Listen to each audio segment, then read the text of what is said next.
Good afternoon, ladies and gentlemen. We have a little thing. Need to just fix this. Let's get rid of that so you can see me, everybody. Hang on a second. How are we doing, everybody? Let's know what you think in the live chat. We're just about to get underway here in Vienna. So let me know what you think of this particular match. See how you think it's going to go. There we are. Hello, everyone. You can see my face now. Yeah, let me know what you think about this match ahead of it getting underway in Vienna. We've got obviously Shapovalov against Daniil Medvedev here, and really looking forward to that. So let me know your thoughts in the live chat on this match. That would be cool. Obviously, with Medvedev has just got underway. He's actually leading 15-love already. It's on his serve. Yeah, let me know what you think. I'm probably going to go for Medvedev in 3. Let me know what you think. Sorry about this. I'm just getting underway here. So it's 15-love, and Medvedev's on the backhand to the backhand of Shapo. They're just exchanging now. Shapo there with his one-handed backhand. It's on the forehand now of Medvedev as they go cross-court. Now it's on the forehand of Shapo. Shapo obviously would probably slightly favor the forehand more. He's going for the drop shot, but it's not going to be good enough. Medvedev's going to attack it, and he doesn't win the point. Good defense there from Shapo. Shapo now on the forehand. He's in charge of this point. He's not won it yet. He's now in at the net, and he has. Excellent play there from Shapo.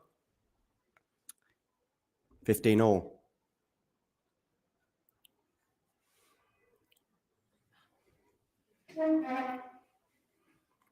$15 all.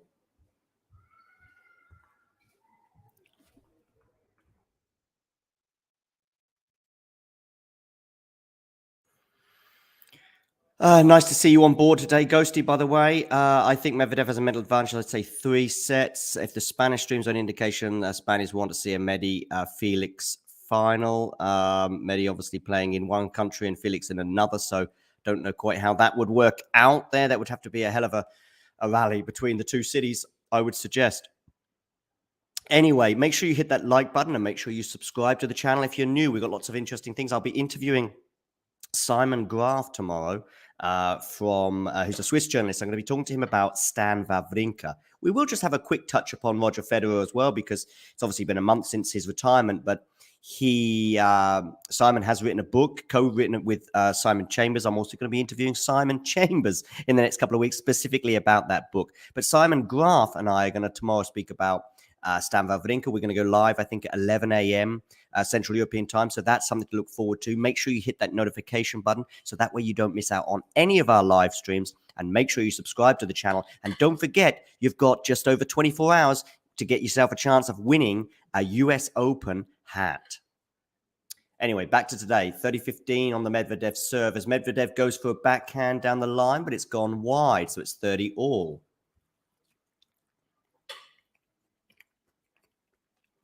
As I just finished my lunch. Let me know in the live chat what you think of today's match. Let me know how you think it's going to go. I'm going Medvedev in 3. It's 30 all on his serve. Shapo starting well. Funny enough, Shapo's rise to the final here, and really his form in recent weeks, I think, has gone under the radar somewhat. Yeah.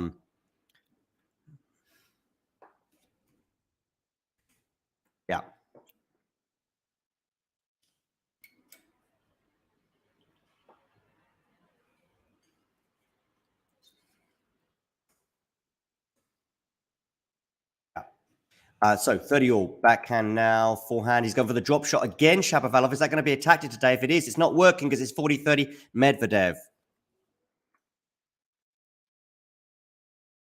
I just finished my lunch.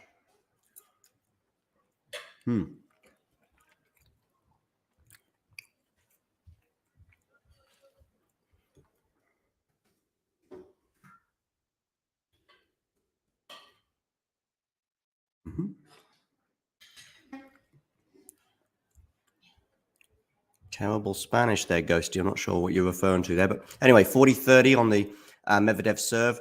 It will be interesting to see if Shapo continues the drop shots as the backhand goes long. 1-love Medvedev.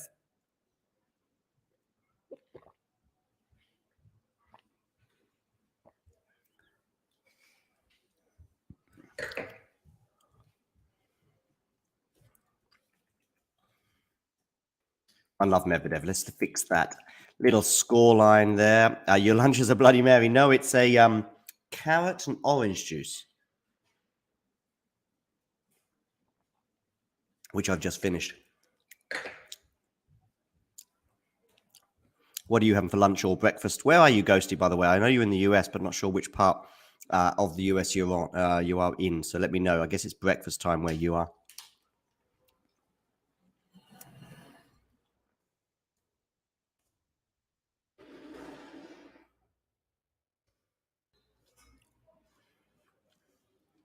Chapo about to serve. As I wipe some of my lunch away from my upper lip, which, despite being British, is not too stiff. Southwest. Well, to me, Southwest is Bristol, but I'm assuming you mean Southwest in the US, which would be, let me get this right, somewhere like, is that California? I don't know. Coffee with honey, still waking up. Coffee with honey. Interesting. Anyway, let's see. Looks like all the players are certainly waking up as they have a nice little exchange at the net, and 15 love. Chapo.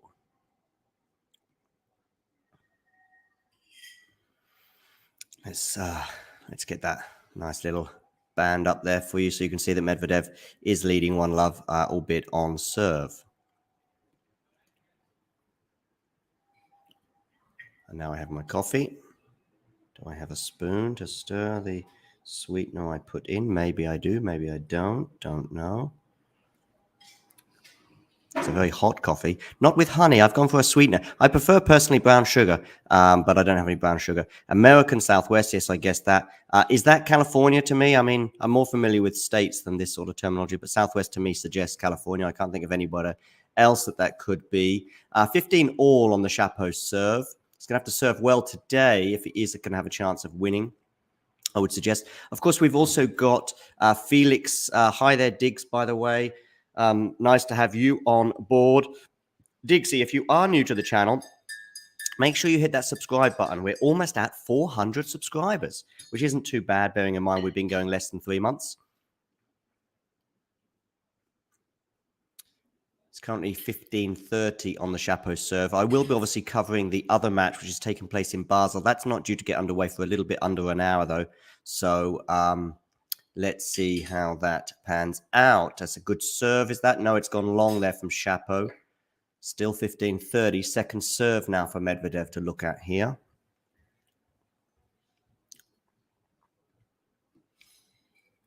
Forehand just goes into the net there from Medvedev. He was in the rally, though, so he'll be disappointed with that. 30 all. It was an early sniff at a break. You may be wondering what I'm drinking my coffee from. What else but a talking tennis mug? Should be getting a website soon, people. Looking forward to that.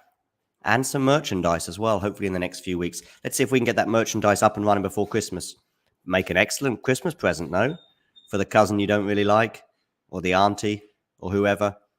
Or if you like them too, probably get some t-shirts, hats, mugs, you name it. And obviously you've got 24 hours left to enter the competition for the US Open hat. Hopefully that'll be kept for yourself, but if you really didn't like the hat either, you could also give that away as a present and people will be very, very impressed. We're in the middle of a very good rally here with Medvedev being pulled around the court, but what a backhand there from Medvedev, bringing up 30-40 to the applause of the crowd. But I tell you what, that's probably the best shot of the match so far, albeit we are obviously at the early stages. Again, there was a kind of a drop shot there from Chapo, but I would suggest so far the drop shots haven't been working for him. I think that's 3 attempts at the drop shot, and only 1 of which has actually ended up with him winning the point. So I'm not sure if that tactic is something that he should be pursuing.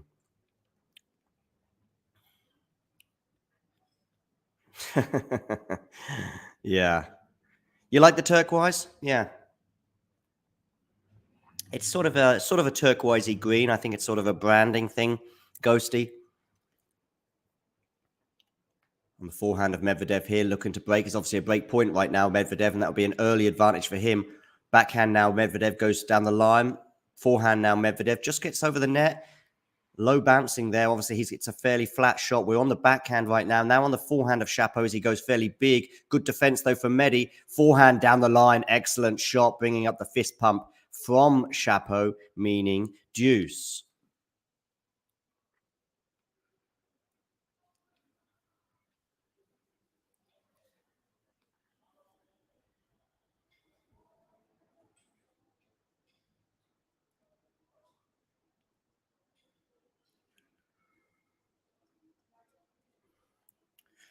So that was an early chance for a Medvedev break, but Chapo's got it back to deuce here in Vienna. I say here in Vienna. I'm in Bonn in Germany, but the match is taking place in Vienna. The other final, as Chapo comes into the net for a serve and volley, as it turns out, and it's advantage Chapo. The other match in Basel, obviously, is Felix against Holger Rune. That's a match that we're obviously all looking forward to as well. That'll be kicking off in just under an hour. Kicking off, serving off, whatever you want to call it.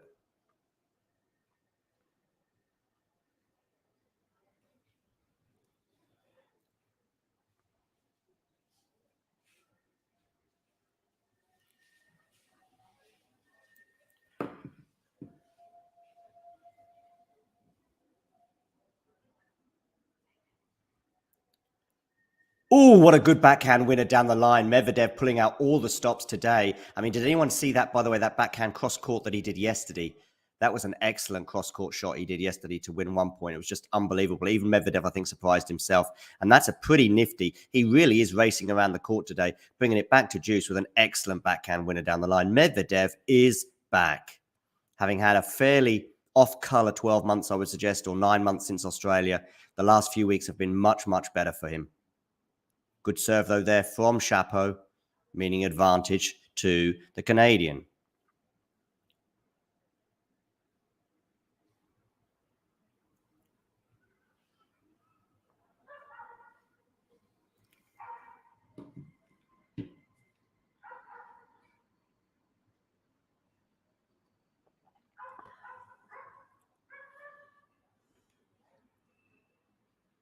Hi, Jane. Nice to have you on board. How are you doing today? And where are you listening in or watching from? Jane, by the way, I think that may be the hat you're wearing in your picture might well be the same as the one that we're giving away, or at least the same style, if not exactly the same hat, of course. How are you doing anyway, Janie?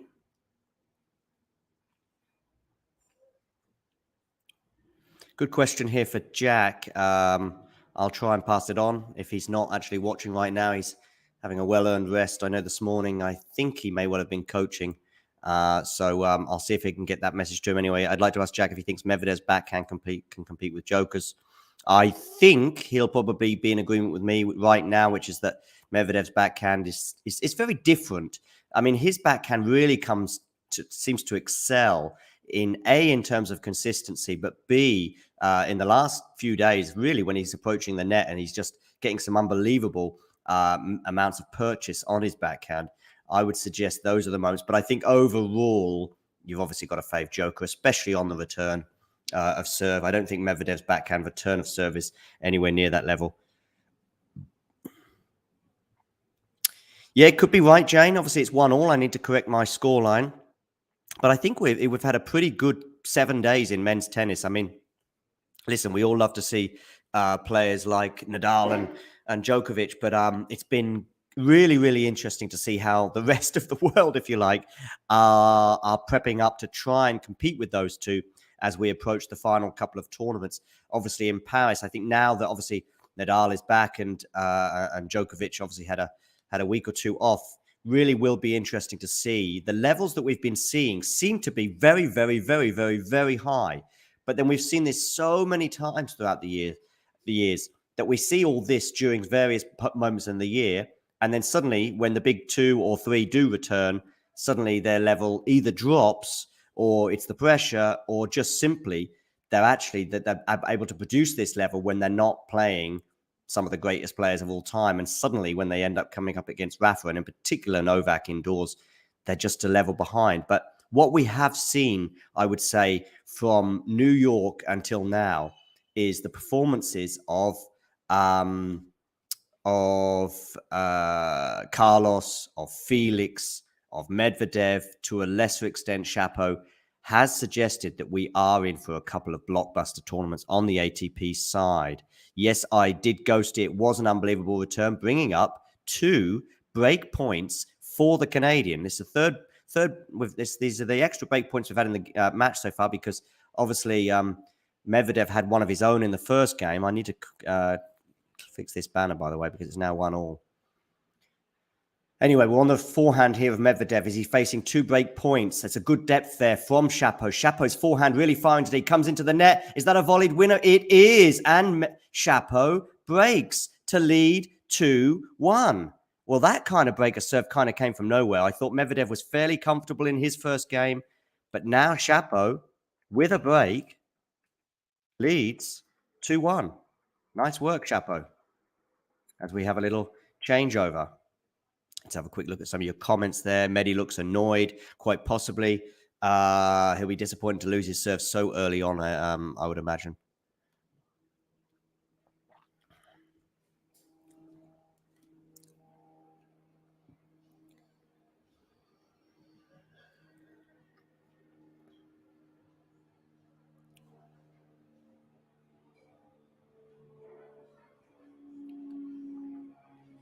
Hey, Lexi, nice to see you. What do you think about today's matches, by the way, Lexi?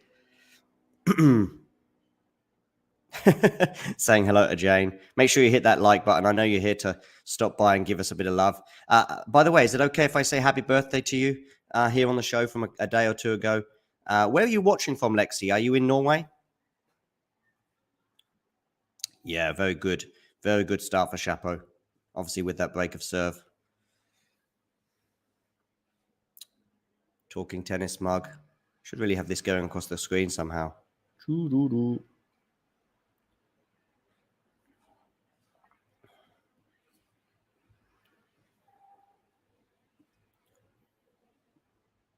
Might well be getting Shrihuri to come join us.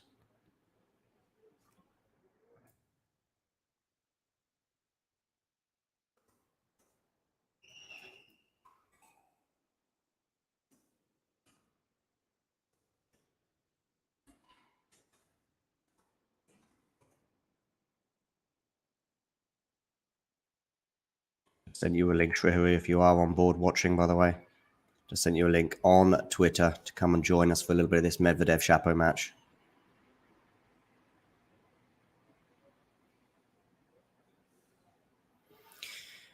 What are your predictions, by the way, Lexi? What do you think? Oh, you're in Japan. Have you always been in Japan, or have you recently moved, or are you on holiday? And if you are in Japan, are you in Tokyo? Are you in Sapporo? Whereabouts in Japan are you? Oh, that's a good forehand there from Medvedev. Love 15. He's obviously trying to get this breaker serve back pretty quickly. You're going for Mehdi in 3 sets. Let's give Shapo 1 set. That's pretty much what everyone's gone for. I know Ghosty went for that exact same score, and I did too. We've all gone for 3 sets win for the Canadian. So if you're in Japan, Lexi, I'm guessing it's about 8:30 p.m. in the evening for you. Maybe a bit later. 10:30, is it? 10:30 in the evening.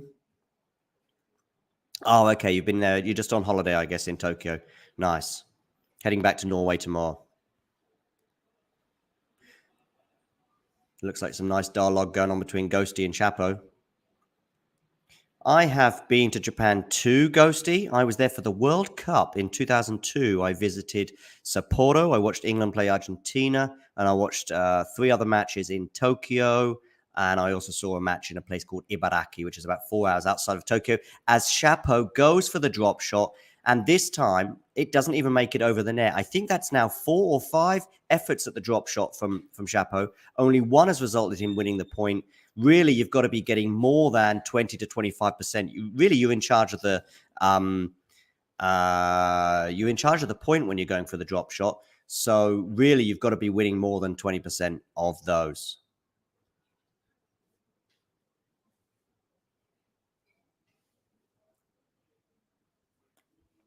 30 all now on the Shapo serve. So you're in Manila, are you normally, Lexi? Yeah, that was a poor drop shot. That really was. Let's leave that on the screen for a little while because he was really in charge of the point there. And if he was to go on to lose his serve, I don't know what he's thinking with the drop shot, bearing in mind how nifty Medvedev has been this week as he's chased a few balls down and still won points. It's been no different today. And so much so, I think it's meant he's having to pull off a perfect drop shot that meant he didn't even get it over the net the last time. However, nice serve and volley there, Chapo. 40-30, game point for a 3-1 lead.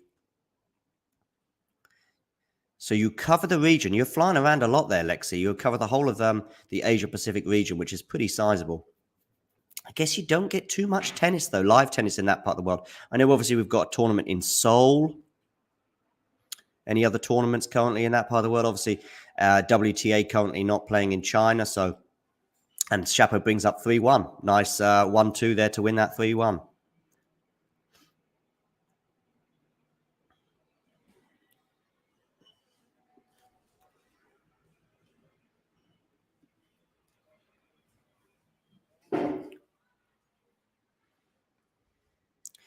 Good start for Chapo.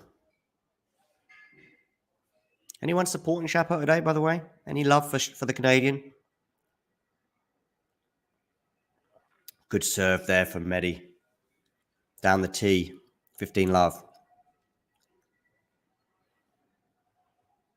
Ooh, I think for me, this is a fairly easy one.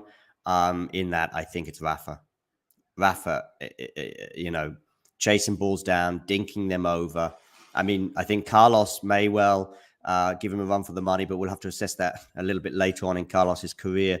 But in terms of hands at the net, volley, dinks, how many times have you seen Nadal chase down not just on clay in Paris, but even I remember in Australia this year, chasing down a drop shot or a ball towards the net, none more so than that final against Medvedev in January, and then just managing to dink it past his opponent, which I think is the hall of great hands at the net. And obviously he is just probably the best volleyer on the ATP tour, certainly amongst the elite players anyway, as Medvedev puts a forehand into the net, and it's now 15-30. Right, the Russian won't want to be going a double breakdown in this set. By the way, let me know in the live chat if you disagree with me regarding my comment there on that Rafa has the best hands. But for me, that's my assessment, certainly on the ATP side anyway. Good question. Ghosty there loves his surly attitude. Nice use of the word surly as well there. But Medvedev is a beast. Well, let's see how much of a beast he is today. He's could be in danger here of going a double break down. He's peppering that backhand, though, of Chapo's. But Chapo runs around the backhand this time, sensibly. He's now on the forehand, but he's on the backhand again, though. He's on the backhand again, but it's pretty consistent at the moment. Forehand Chapo. That's an excellent winner from Chapo. 15-40. What is going on?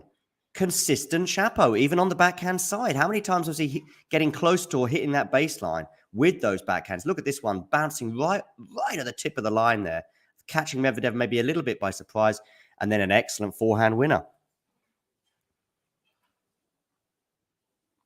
Yeah, I think he is and would have he is a great doubles player and would have made an excellent one, but understandably, bearing in mind his injuries, it's understandable that he doesn't play too much doubles.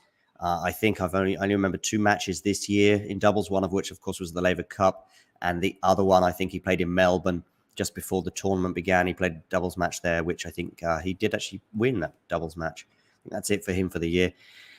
Obviously, the other time when you might see him might be in some of these team tournaments, but of course, he's not going to be doing the Davis Cup. Chapo now with a second break point. Second serve here because it's 30-40 on the Medvedev serve. Medvedev did get one of those breaks back, or one of those break points saved. Down the tee, Medvedev backhand, forehand Chapo. He's running around that backhand sensibly today. Forehand, now backhand Chapo, though, as they trade cross courts, but now it's on the backhand of Daniil. Forehand Medvedev, being consistent. Forehand again Medvedev, backhand again Chapo, switching up though to the backhand. Oh, and he's gone wide, Medvedev. He's really lacking consistency today as he blows out in very disappointment. You know what I mean, ladies and gentlemen. 4-1, double break Chapo. But if anyone can blow a double break lead, it is Chapo. So let's see.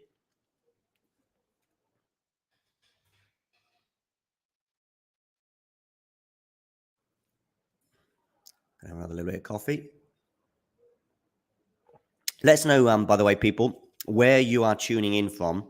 I know that Ghosty's in California. We've got Lexi in Tokyo. Anyone else there, let us know in the live chat where you are tuning in from. I'm in Bonn in Germany. Janie is in somewhere in the US. Talking of Janie, she just had a little comment there. Whoever plays doubles with Nadal probably wishes they wore a raincoat. Tee. I'm guessing you're talking about his grunting, I suppose. Oh, no, maybe even the sweating as well. Yeah, yes, he is fairly notorious for that. Let's go, Denis, we see next to him. Oh, and Jane's in Brooklyn. Of course you are. Nice. Of course, I was in New York just a few weeks ago, albeit, well, I was fairly close to Brooklyn. I stayed sort of between Brooklyn and Queens on the cusp. What's it? Long Island City, I think it was.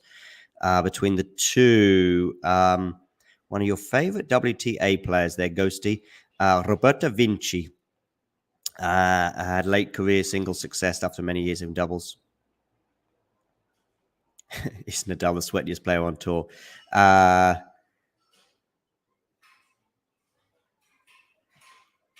Well, maybe not fairly easily, but I would favour both to win over these two. I guess you're talking about Nadal and Djokovic there, Alexander. I certainly would have Djokovic as the favourite going into Paris-Bercy.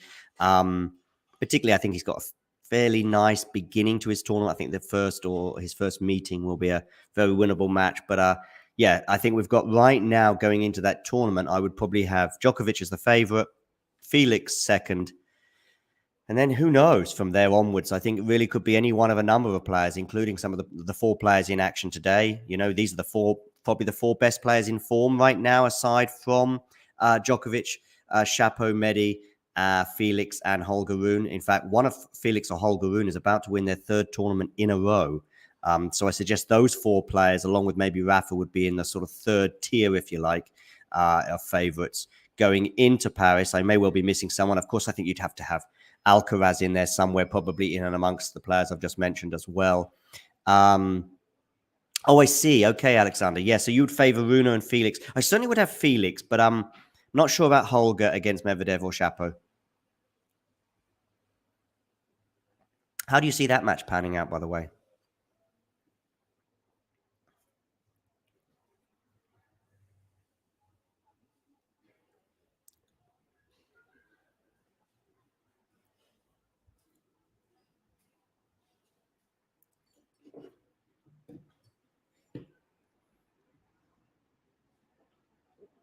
Let us know in the live chat. Has Rune and Shapo met before? I'm not sure. Let's have a quick look. I'll have a find out for you what their...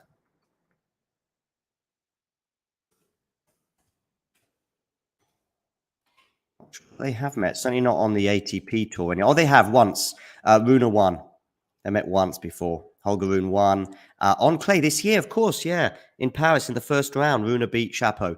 I mean, Shapo's obviously not a master on clay, albeit he had a fairly good tournament in Rome as Medvedev comes into the net, trying to get one of these breaks back. And he has got 15-30 on the Shapo serve. This set is far from done yet. Yeah, so Holger Rune beat Shapo in Paris on clay. I mean, Holger was probably a slightly better clay court player than the Canadian, and it was 6-3, 6-1, 7-6 in Paris on the first in the first round this year. So it's a 1-0 record for Holger against Rune, and it's now 15-30 on the Shapo serve.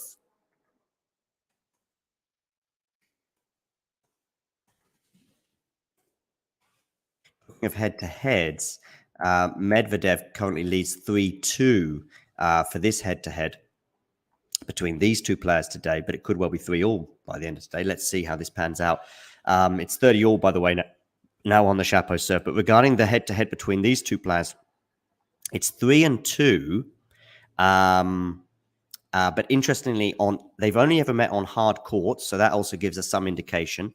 And the two indoor matches until now were both won in straight sets by Medvedev. So overall, it's 3-2, but indoors, it's 2-0, and Medvedev has yet to lose a set to the Canadian, but that could well be changing in the coming minutes, bearing in mind it's 30-3. Now it's 30-40, though, a double fault from Shapo. Are we seeing the beginning of a Shapo collapse? Am I getting a bit too carried away? It's only 30-40. but it is the second break point of the match from Medvedev. I don't think it's necessarily been the highest of quality so far today, but what I will say is I think it's been fairly dramatic. Maybe I'm doing a disservice to Shapo. Srihari, nice to have you on board. What are your thoughts on the first 5 games so far? Good to see you as well, John. I'm pretty surprised with Shapovalov's level, and we could see that he's definitely I don't know mixing if it you up, can hear me here. throwing in. He's on mute. I don't think he can hear me. Ooh, okay. Um, Are you can you in? hear me now? It could be me. Maybe it's me. It is me. Sorry, Srihari. Go ahead. Okay. Go ahead. Right. So yeah, as I said, Shapovalov was definitely mixing. Okay, Medvedev got the one of the breaks back, and showing some signs of encouragement as well to his box. But yeah, Shapovalov did really well to mix things up. The serve out wide and then finishing the point at the net. A few drop shots as well. Is definitely, I did think that just drop shotting or slicing repeatedly is not the sole strategy to beat Medvedev, but Shapovalov actually executed it pretty well. Medvedev also a few more errors than he'd like to commit, but maybe it could turn around here. And okay, and there's another pretty bad double fault from Daniil. It was a bad double And fault, yeah. until this match, Daniil only faced one break point, hasn't dropped the set either, and Okay. hasn't been broken on serve. So it'll be interesting to see. Maybe I think he's going to drop this set, and then eventually he'll end up winning, is what I feel. Who's winning this set, by the way? It's 15 all. Who's winning this set? Is Shapo going to fall, or is he going to make it over the line? I think he'll get through eventually. He'll probably take it 6-4. Yeah, let's see. But he has lost one of those breaks, and we have seen. I remember him collapsing pretty badly against Nadal in Rome about 18 months ago. I think he may have been a double breakup in a set, and he also held match points that day, albeit it was a third set tiebreaker that he lost in. But I remember him having match points in Rome, and he also, I think, had a double break in the first set, but he still lost that set. So Shapo has got form, shall we say. He won the first set 6-3. He was 4-love up, yes, with 2 breaks. Okay, so he's 6-3, 6-3, 4-love. Was he up? Is that right? He was 6-3, 3-love with 1 break, and he had Okay. break point for 4-love. Okay. Yeah. And he also had 40-love at 3-1 on serve in the second set. Nadal just came to life in that match. And of course, Shapovalov should have been more clutch. But yeah, I think it was one of his best performances regardless. I think in a similar way, he's sort of taken everybody by surprise. The way he's playing, considering the matchup as well. Recently, Medvedev has been, dominating him in the last 3 matches that they've played. They've all been straight setters. They played a good contest in Cincinnati, but then again, I think Medvedev is much closer to his best in this tournament than he was at Cincinnati. But yeah, I think Shapovalov's definitely brought it today. It will be interesting to see, I thought your he's able comments to regarding Chapo and the drop shot was quite interesting. I don't think it's really worked for him very well today, despite having the double, having the break of serve up, and he's obviously more or less in charge of this set. Is he excellent forehand there? Is it enough to win the point? Not yet, but it is now. So it's deuce on the Medvedev serve. Yeah, I think there's been about 5 attempts at a drop shot from Chapo, one of which was terrible, just sort of dumping it into the net. I think the other 4, he only won 3 of those points. He only won one of those points. So I felt that actually, despite being in charge of this set at the moment, I actually think the drop shot hasn't been one of his better tactics today. Sorry, I do agree. He's executed it well, maybe a couple of times, but then more than that, I think his best tactic has been, to draw the rallies longer, draw errors from Medvedev, and also, finishing off points at the net, especially on serve. To serve out wide and then, finishing it off with a wall. Okay, that's a good first serve from Medvedev, and he has a game point. It could be interesting. I still lean towards Chapo sneaking this set 6-4, but yeah, I think you just never know what would happen the next game. Good serve there from Medvedev. 4-3 So Okay. that's a couple of games now on the bounce for Medvedev, having been under a bit of pressure, obviously at 4-1 down. 4-3 is a nice sort of mini turnaround, certainly getting one of those breaks back, putting a bit more pressure on his opponent. Looking a bit of doubles action there in Basel, and we can see is that Krajicek Jr. Of course, I remember his father winning Wimbledon. I'm guessing that's the son of Richard. So that's Krajicek and his partner winning the doubles tournament. Dodig and Krajicek, a little bit of doubles action. We've yet to cover too much doubles on the channel. I do want to do a bit more in the coming weeks and months, so try and give a bit of doubles love out there. And I'm pretty sure that's Richard Krajicek's son. I remember Richard winning in Wimbledon, I would guess about 93 or 94, something like that. Richard won Wimbledon. I think he beat Washington, I think it was, in the final himself. And Richard Krajicek sounds like he could well be a tournament director somewhere, probably one of the Netherlands I think it's Rotterdam. is it Rotterdam? Yeah, it would make Yeah. sense. So I don't know if that is his son, but if it is his son, he's representing the US. Oh, that's interesting. Much like, I guess, Sebastian Korda. I think his dad represented Czech Republic. And I remember his dad as well. Yeah. I remember his dad pretty well. I think his dad won. Did he win the French Open? Yeah, he did win a major. I just cannot recall I think which or one. was it Australia? It might have been Australia. It was either Australia or the French Open. So yeah, Austin Krajicek. He's a distant cousin, I should say. Actually, he's a distant cousin of Richard Krajicek. So I was bringing the family a bit too close together in many respects. But anyway, him and Dodig won today against Mahut and Roger Vasselin, the French pair, in straight sets in the doubles. Back to Vienna, though. We've got Chapo serving. I feel as though there's a bit more pressure on the Canadian now. How are you viewing it in a similar way? Yes, definitely. Medvedev is starting to play a lot better. A few fist bumps as well. To show that he's still in this match. I mean, it was a little concerning for him to go 2 breaks down, especially the second break. Just errors from Medvedev's side, and the backhand down the line, very reliable shot of his, going wide. But then he's sort of gotten it back together to an extent, and now I think Shapovalov, it's a test of his temperament at this moment. He shouldn't like start spraying errors as he usually does. Just got lucky with the net cord there. Chapo is in the middle of a rally right now. Yep. Yeah, Mahut is a great doubles player. Ghosted. That's a good point. I thought of that as I read out the result. Oh, Medvedev goes into the net, so it's 15 love. But Chapo got a bit lucky there, and it's showing a few signs of nerves. I always think when you clip a net cord, it is an element of luck, but also a sign of a few bits of anxiety. Got away with the net cord. It was one of those firm net cords, if you like, that bounced fairly firmly off the net and up high. It sat up quite nicely for Medvedev, but he couldn't win the point. And in the end, Chapo managed to hold him off, and it's 15 love. This is a huge service game. I think your 6-4 prediction may well come true, particularly if he does win this game. But let's see how this pans out. 15 Depends on, the bigger test if he is to hold here would be the 5-4 service game. True. If he is to, Shapovalov is actually also dominating the longer exchanges, which is pretty interesting in this match, at least so far. That serve out wide working so well. Served well throughout this tournament, I should say. Broken only twice, once against Rodionov in the opening round, and then I think Fritz as well. When he dropped that second set, he got broken that one time. Again, didn't get broken against Evans, didn't get broken yesterday either. Looking like a comfortable hold so far. Yeah, 40 love. So it's 3 game points now. Interesting Medvedev question. also served really well until this match. He faced all of 1 break point, and Yeah, in the entire tournament. That's insane. yeah.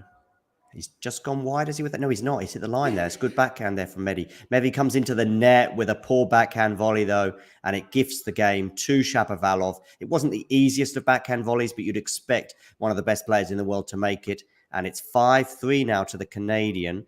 I'll need to quickly edit that little banner there to make it 5-3 with the break. So just 1 game away now from winning his first ever set against Medvedev indoors. Just before you came on air, Shrewi, I was talking about the head-to-head between these two, and it's 3-2 in favor of Medvedev.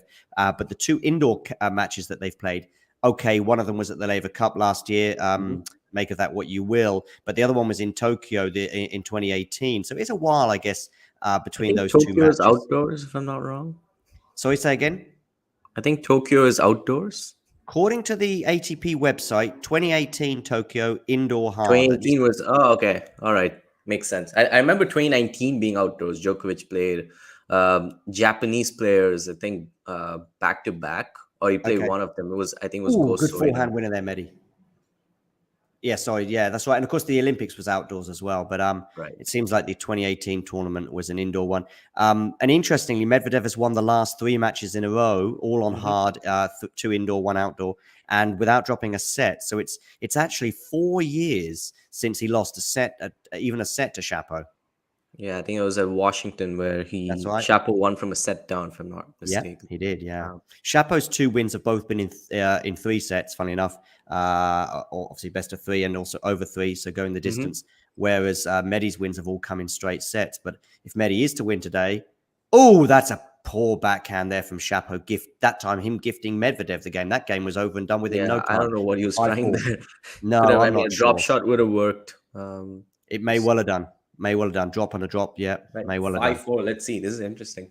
It is For me interesting. personally, like these are 2 of my favorite players. Obviously, I'm leaning more towards Medvedev as far as what do you call favoritism goes for this match. But or I should say, my loyalty is more towards Medvedev. But I think it's a great result either way. Medvedev is finally back to winning ways. What's that comment there? All right. Yeah, that's what's happening until now, at least. But regarding this question from Ghosty, who makes my top 5 all-time of headband wearing players? For me, McEnroe was the first and obvious one. He's in a class of his own. Thinking about how him and Borg matched off, I think with both wearing headbands, I believe. So I guess I've got to include both of them, if only for that epic Wimbledon final. You've got to have Federer, Nadal, and then one other. Who's my 5th one on the list? Have you got any ideas, Srihari, who could make a headband wearing play? Oh, I guess Agassi, didn't he wear? He sort of wore bandanas. If I can have that in the list, then I guess I'll go for Agassi as well. Both. there's also Del Potro, maybe. Yeah, Delpo. But I'm just going for Agassi because he could rock it with no hair. Put it like that. Right. He could actually wear a bandana and have no hair, which I think is a real talent. Yeah, I think he used to wear one of those elastic headbands when he was born. Those are just off my head, Ghosty. That's the kind of question that probably I would need about 24 hours of prep for normally.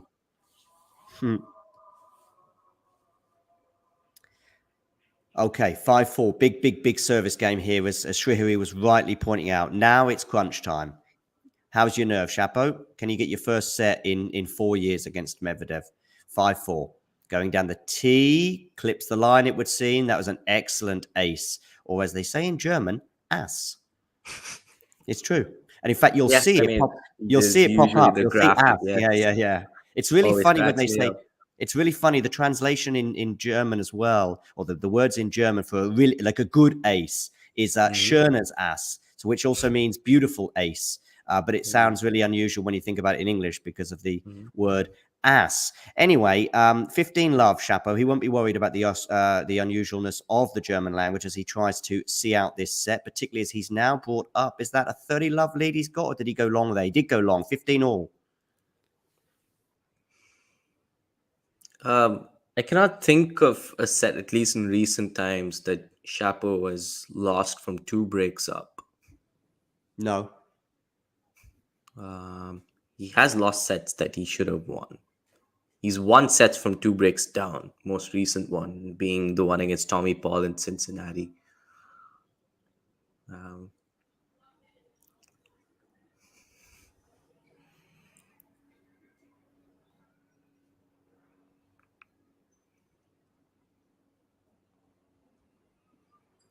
all. Yep. Ooh, what a forehand down the line, Mehdi. Bringing your best tennis there at just the right time. That was insane. Yeah.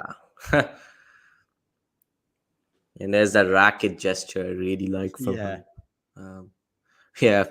Seen, that's one of my favorite gestures. I mean, players don't tend to do too often. I've seen Novak, Roger, Rafa not as much, but actually Roger not that much. I've seen Rafa do it quite a bit as well. But yeah, it's pretty cool to see.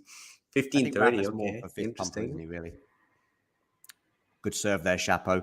Trying to get it back to 30 all. Decent forehand, though, from Medi. Ooh, not quite. Not quite. Decent play there, Chapo. Well constructed point. 30 all. 2 points from the set. Just needs a couple of big serves and yeah.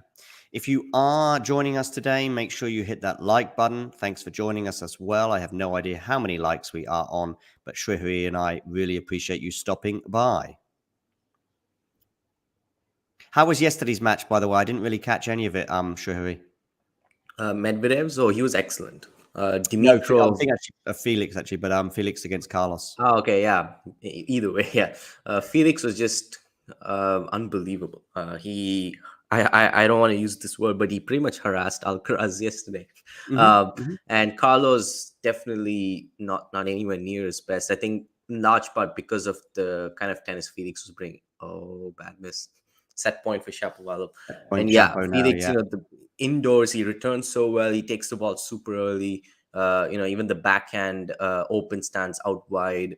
He has so many weapons going on, in his game, and all of them come to the fore, like on an indoor hard court. And I would say the Basel courts, pretty much quicker than the Vienna ones.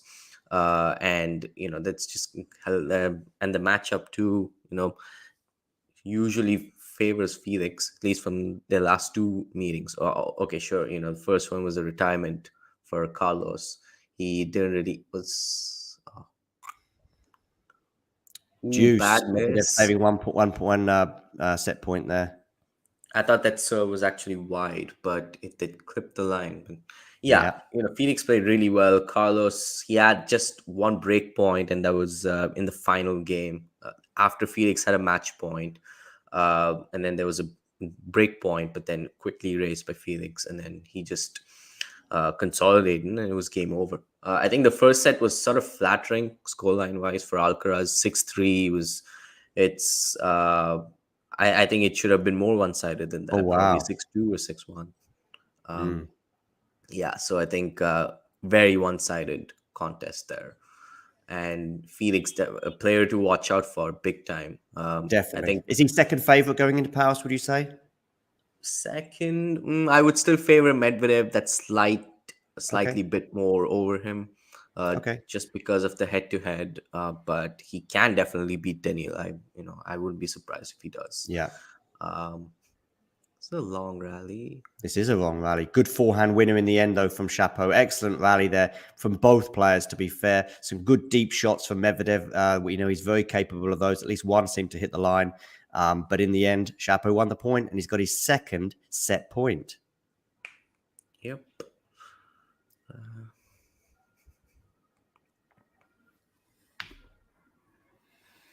Advantage Chapo. His team punching their way to the first set, they hope, at least, here in Vienna. Can the Canadian finally close this out?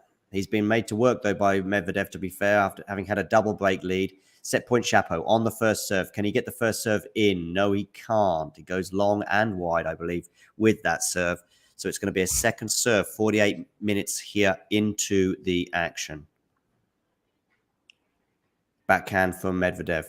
Forehand, he's shanked it. He's shanked the forehand. Oh, is that a sign of anxiety? Yeah, it does seem so. Medvedev is just relentless. From 1-4, he's just playing a lot better. And I think the fact that, Chapo's largely been the front runner and Medvedev's just been playing catch up. It allows him to sort of hit through the ball more freely because he knows that, Chapo has everything to lose at this point, at least as far as the first set is concerned.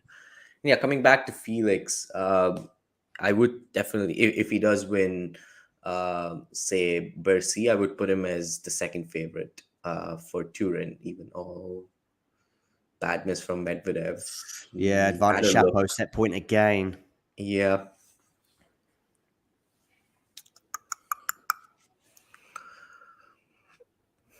Yeah, I mean, this could be his third title in a row. Heavy favorite against Holger Rune, I should say.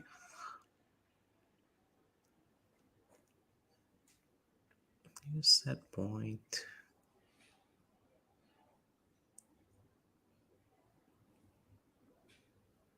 And he finally takes the first set. He's got it. He's got it. 6-4. Yeah. As we all suggested he might. He's got it. 6-4. Nice one, Chapeau. That'll be a relief to him and his fans. 49 minutes that took. It was an entertaining and intriguing first set. Chapeau played really well at times. But I'm not sure that either player, but Medvedev in particular, doesn't seem to be quite at his best so far. Long way to go, of course, but that's nice for Chapeau to win his first set, as I said, in I think over 4 years against Medvedev. And as I said, every time they've gone 3 in the past, Chapeau has been victorious. Yeah, it's true. Can't think of too many finals where Medvedev's come back from a set down. There were 2 of them in 2020. Paris and the ATP finals, where he was set down in both of them and he ended up winning. Last year, I think all of his finals were in straight sets. Yeah. And yeah, he did win 4 titles, if I'm not wrong, last year. Just having a look at some stats today. Medvedev getting 63% of his first serves in and winning 83%, as you would imagine. But it looks like he's only won 9%. Is that on his second serves today? That's an insanely low stat, if that is the case. Only winning 9% of your second serve points? My goodness me, what's going on? Yeah, it was 11% for Alcaraz after the first set yesterday. So yeah, that's a pretty bad number. Yeah, right. But Alcaraz, it doesn't have anywhere near as good a serve, either first or second, compared to Medvedev. That's true. Jack and I, we did talk at length about his issues with placement. Even suggested that he should probably tinker with the service motion. Go back to what it was before he actually changed it last year. A lot more comfortable as far as like placing is concerned. He used to, serve a lot down the tee pretty well from the ad side before that. And then, with the more sort of open racket phase on his service motion, I think he does get a good kick serve, really reliable for sure. But on courts like these, especially with returners as good as, say, Felix and Novak and Medvedev, that's just glutton for punishment. They'd see it coming and they would, just attack him. I'll have to dip out now because I do have a show to record. I know you do, sure. I'll join you probably soon. Hopefully, maybe towards the end of Felix versus Rune in Basel. Okay, let's see how that pans out. Maybe that will work. I will probably be here for another hour to hour and a half, but then I have to go myself. So we'll see if I can, how long I can hang on for regarding that. I know you're going to be recording yourself in about an hour, so let's see how that pans out. Let's just keep in touch, Srihari, and fingers crossed we can between us cover that match. Yep, sounds good. I'll see you. All right, speak to you soon. Take care, Srihari. Thanks for dropping by. Yep, thank you for having me on. So you've got me for the remainder probably of this match. We'll see how this pans out. So yeah. Second set here, Medvedev serving and leading 30-love.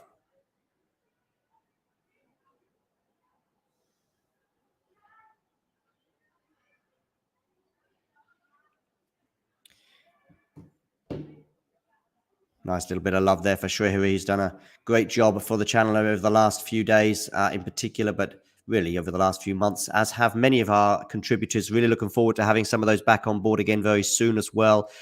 Thank you to people like Scott Barkley when we did a great show on Andy Murray a few weeks ago. Make sure you check that out. It is a few weeks ago that we recorded a bit. If you put Andy Murray into your search engine, Talking Tennis, I'm sure you'll find it. We had a great chat. Hopefully have Scott on again very soon.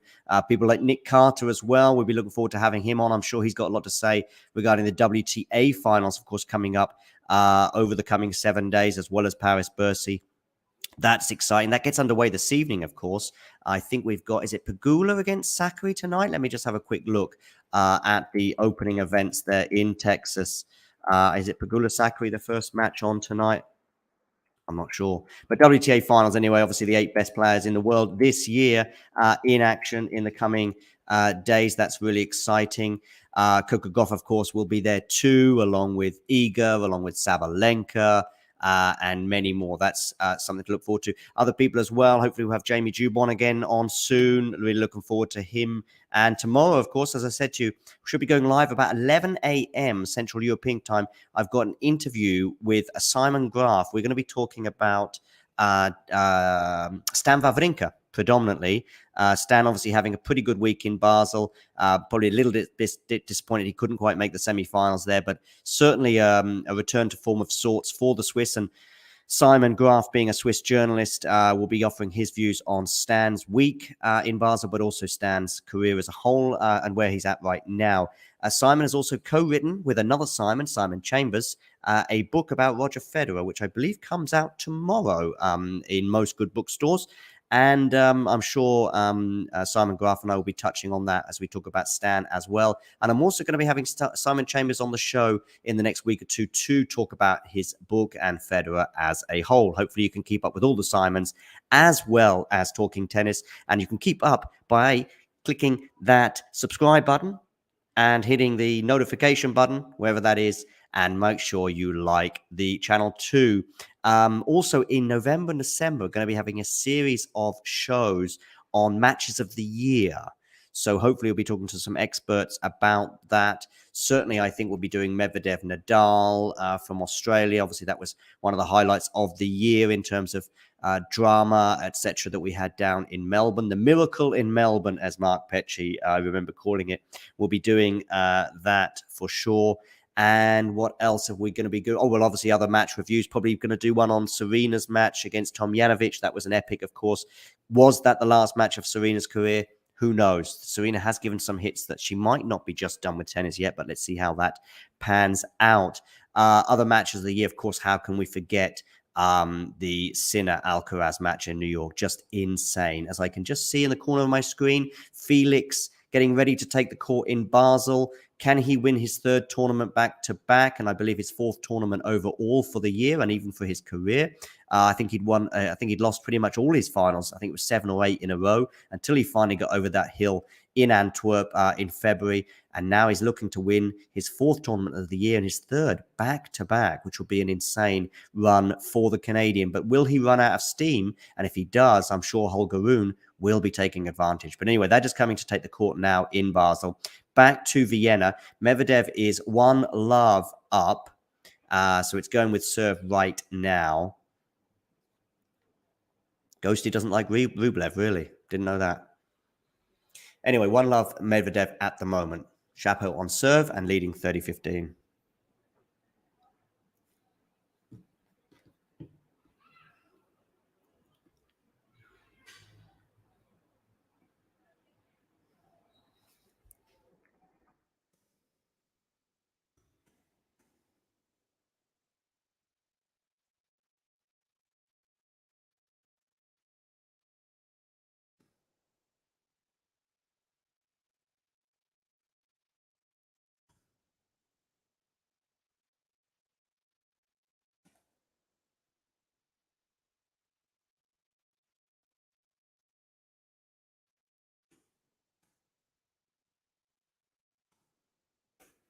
$40-15 Chapo now. 40-30 Chapo. Can he hold serve here? Medvedev obviously holding his serve 1-love. This really could still go either way, I think. I wouldn't be surprised if Medvedev was to prevail in 3. That was my prediction at the beginning of the match, as it was, I think, Lexi's and Shrihari as well. I think we all went for Medvedev in 3, so that's still very much possible, albeit that Chapo has the early advantage. Chapo goes down the tee with an ace. 1-all. Good hold.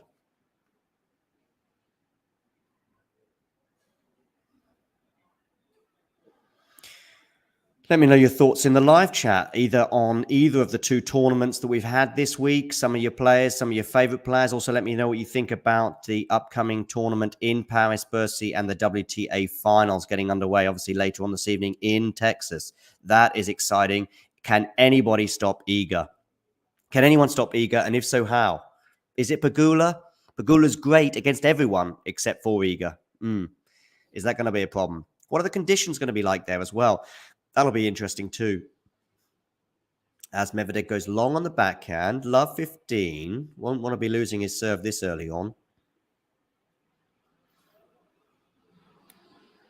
Almino there. Looks like you've got a Stan Wawrinka picture. Make sure if you're a big Stan fan, Almino, make sure you try and drop by tomorrow at 11 a.m. Especially if you've got any questions for Simon regarding the Swiss. Jane there, liking everyone. Looks like there's some banter going on in the chat. I haven't been able to keep up with all of that. Bearing in mind, I've got my eyes, ears, and everything else elsewhere. So you think, Ghosty, that she's unstoppable? May well be the case. May well be the case. Shapo winning the first set here today. Is Shapo going to be unstoppable? It's currently love 15. Now it's 15 all on the Medvedev serve as we hit the 1 hour mark.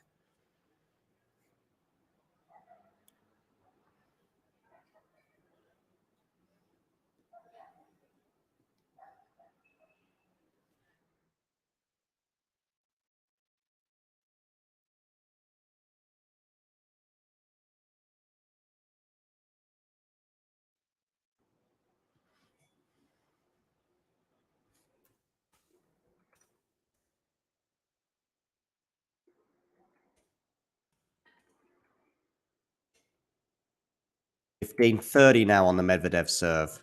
In a bit of trouble here. In a bit of trouble, Medvedev. You don't want to be going down a break, a set and a break. Good forehand winner there, though, from the Canadian. Boy, oh boy. Boy, oh boy.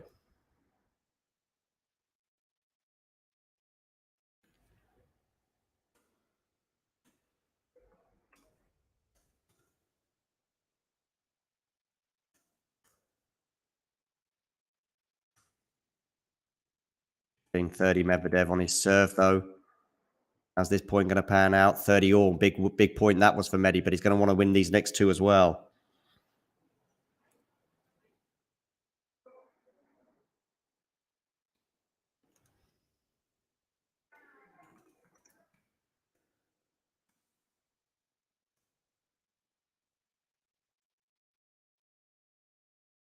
All. Medvedev comes into the net, but now it's Shapo. Now, oh, Medi at the net dumps it in the. Oh, but Shapo let him back into the point there, really, in a way, because Shapo should have put that way more comfortably. But actually, Medvedev on the backhand volley goes into the base of the net. But Medi's got to be winning the point here, I think. Or, to be honest with you, both players got to be winning it. In the end, it was Shapo. That wasn't that difficult a backhand volley, though, was it really, for Medvedev? What do you think of Medvedev at the net, by the way? I think there's a lot of room for improvement, put it that way. And that backhand volley there was an example. Good first serve from Medvedev. Medvedev on the backhand. Is that enough to win the point? No, it's not. Medvedev on the forehand. Is that enough to win the point? Yes, it is.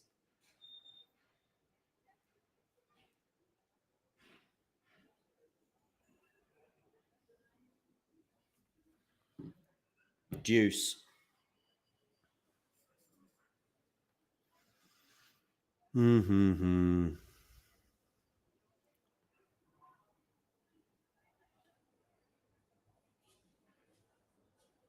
Now it looks like it's advantage Medvedev.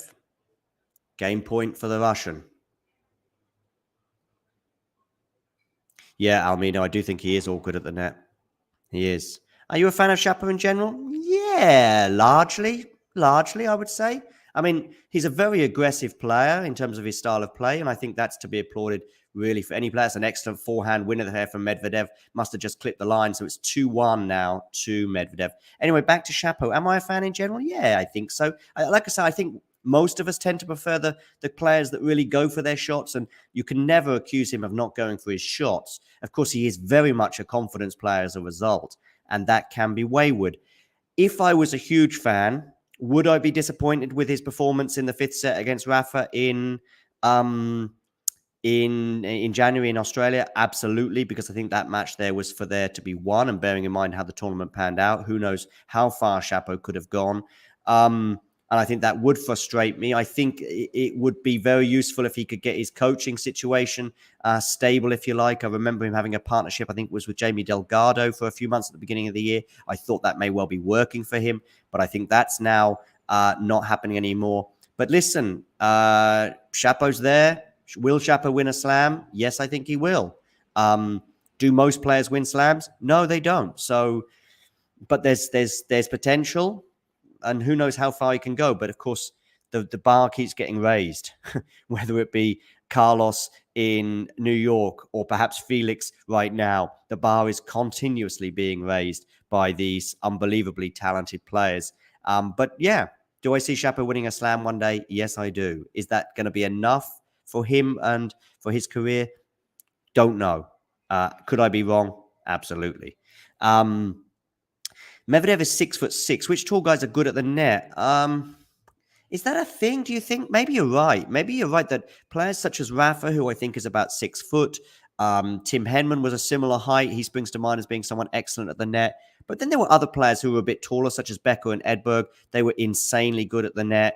And they were probably even taller, around about 6'2", 6'3". But maybe you're talking about the Giants. You'd think that a Giant certainly would be good at the net in this direction. But I guess what you're suggesting is in that direction, it's a bit trickier. Maybe you've got a good point. Is Medvedev 6'6", or is he maybe an inch short, or is he 6'5"? Not sure. Anyway, back to today, back to the scores that really do matter and the stats that really matter. Close call there as 15-love comes up for Shapo on his serve. I don't think Rafa's quite 6'4", Sam.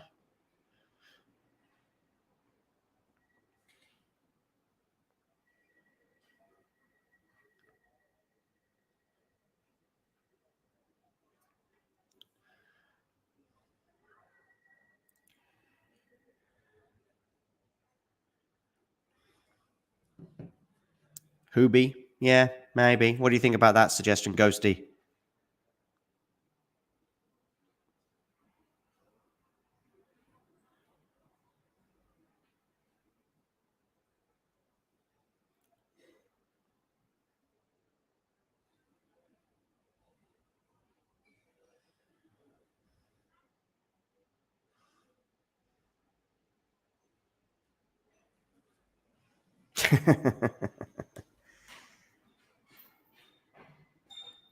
$15 now. I need a sip of water.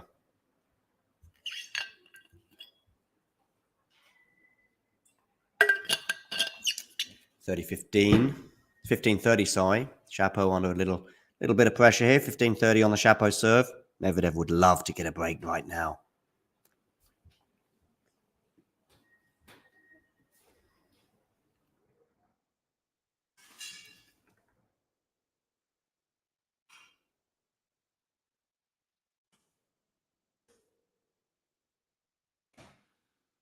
Shapo to serve. 15.30. Goes to the backhand of Medvedev. Forehand goes. Has he gone wide with that one? I think he has. It's 15.40. 2 break points for Medvedev as Shapo sort of talks to himself, talks to his team. Don't know who he's talking to, but it doesn't matter. It's 15.40 on the Shapo serve. Can Medvedev get a break and really get a foothold in this second set?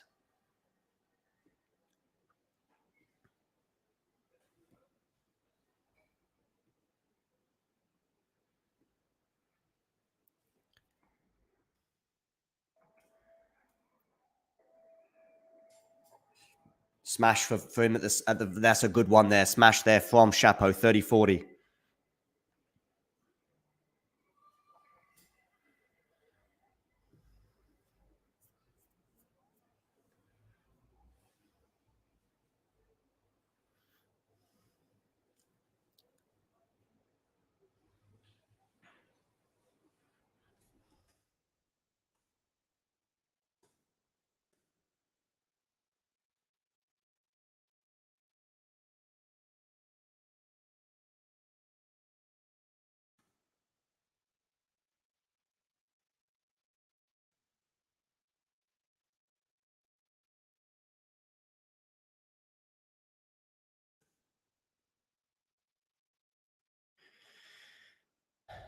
Shapo, though, loses his serve.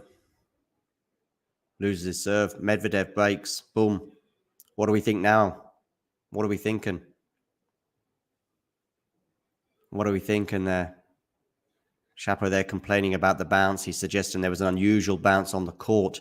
Certainly not going to be Napoli's level or Naples level in terms of strange bounces. But now Medvedev does have that foothold that I suggested. 3-1. Medvedev on the backhand to the backhand of Shapo. Forehand Medvedev. Oh, is Medvedev hitting his groove? 15 love.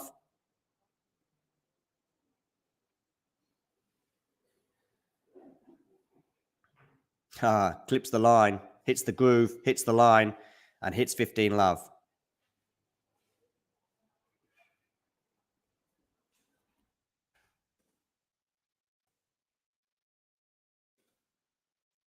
Forehand Chapo, backhand Medvedev comes into the net.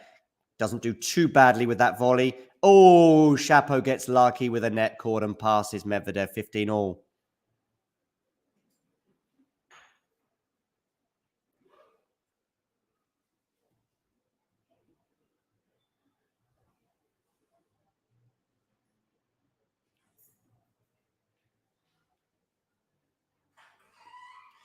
Gil Gross on Twitter suggesting that Shapovalov's game has matured somewhat in the last 4 weeks.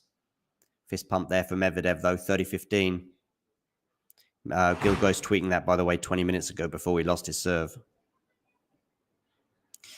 Good comment as well by Scott Barkley on Twitter. If Felix wins today, he'll have won 4 out of his last 5 career singles finals after losing his first 8. That'll be an amazing turnaround if he does it. And the fire emoji. Absolutely right, Scott. Vanch there. Denis Shapovalov is actually playing tactically intelligent tennis and hitting to big targets. This first set versus Medvedev 6-4 is reminding me of the first set he played against Djokovic at the 2020 ATP Cup. Let's see if he can actually sustain this. Good point there from Vanch, and hopefully Vanch will be joining me on this live stream in the next hour or so.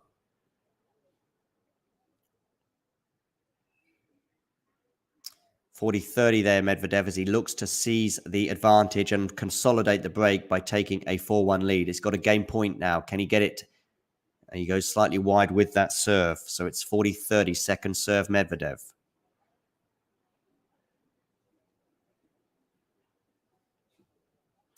Don't know what's going on in the live chat. All I can just see Ghosty saying to Jane, this is why I never date.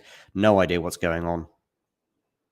Sam there saying, thank goodness I'm not wearing my Man United shirt. I very nearly did. United, of course, will be up in action against West Ham this evening. And I very, very nearly, as Medvedev does consolidate the... no, he doesn't, so it's Juice. So I just got distracted by football there. I very nearly did wear my Man United shirt today, actually, Sam. And Sam, I have no idea, by the way. Sam seems to change her favourite football team every week. So who knows what's going on with Sam.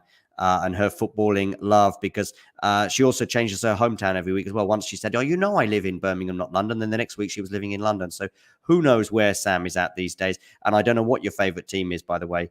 1 minute you seem to be showing Man United a lot of love, and then the next minute I'm not sure. Maybe I should really change my shirt and put on a United. I'm just wearing a basic red t-shirt today. This is from a half marathon I did in Seville a few years ago. What year was it? 2017. Actually, I wore this and I ran that half marathon on the same day as Rafa Nadal played against Roger Federer in the 2017 Australian Open final. I managed to finish the race, jump into a bar and catch that match. Of course, it ended up going the Swiss's way in what was an epic final back in January 2017. And by the way, that match, among another 4 matches, we focused on in a show I did a few weeks ago, some of the best 5 matches of Roger Federer's career, or most dramatic, let's say, of his career. And that was one of the 5 matches we looked at. So make sure you find that in the Talking Tennis archive on YouTube. Almino there saying, go the Hammers. I'm glad that you're finding it funny anyway, Sam. I'm just pulling your leg, as you know. My best half marathon time, Jane, was not this day. This was in 2017. My best half marathon time was 2 years before in 2015. I did 1 hour 36. But I'm a long way from being able to do that. That was 7 years ago. If I get under 2 hours now, it's okay. But thanks for the question. Ghosty, yeah, you remember the anecdote about my half marathon. Yeah, I'm actually wearing the actual T-shirt from that exact day as I raced through the streets of Seville. Anyway, talking of streets, or at least talking of sport, let's get back to the tennis, shall we? It's Juice here. As Medvedev is really struggling to consolidate. Thanks, Jane, for the compliment. As really, Medvedev is struggling here to consolidate. It's on a Juice, though, although Shapo, he's gone wide. I was just about to say Shapo hasn't managed to break or get a break point in this game, but he has now. He's got an advantage. Break point, Shapovalov. Medvedev. Is Shapo going to get a re-break here? Boom, boom, boom. What are we thinking? How are we thinking about the match, by the way? Is Medvedev going to win this set? Is it going to go 3? Is Medvedev going to prevail? Is Shapo going to win in straight sets? Who knows? Shapovalov, break point. Excellent serve, though. It's not enough to win the point outright, but it is now. Deuce saves a break point. Good play there, Medvedev. Excellent 1-2. Ghosty there saying, got to consolidate, Daniil. Here we go. Deuce.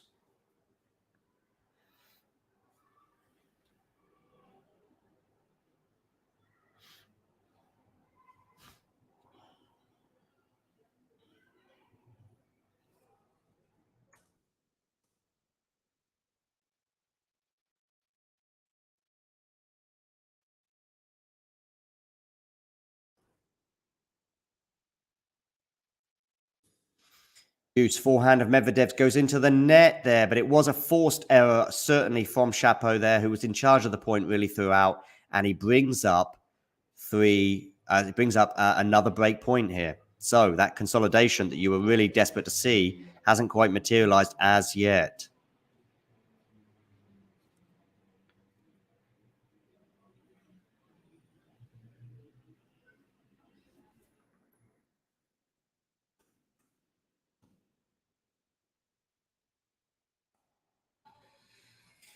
Backhand Medvedev, forehand Shapo as he seeks the break. Backhand Shapo, backhand Medi, forehand now of Medi to the backhand again of Shapo. He's probably going to keep peppering. No, he's not. He switches it up to the forehand of Shapo there, and he goes just long. Deuce, another break point saved. Shapo there airing his frustration.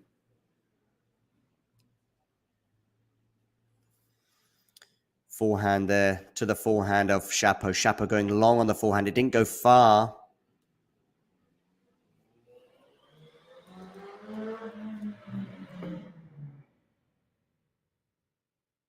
He punches his leg there. He's disappointed, Shapo. He doesn't normally make those kind of errors on the forehand.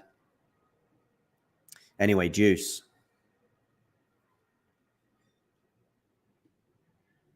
I will be mentioning some of the actions going on right now in Basel shortly, but we'll come to that in a second.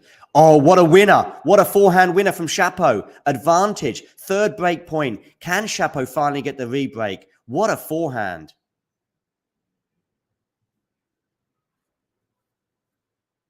What a forehand.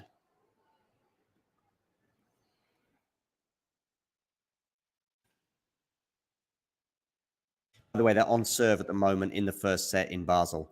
Backhand Shapo. Forehand Medvedev. Backhand Medvedev.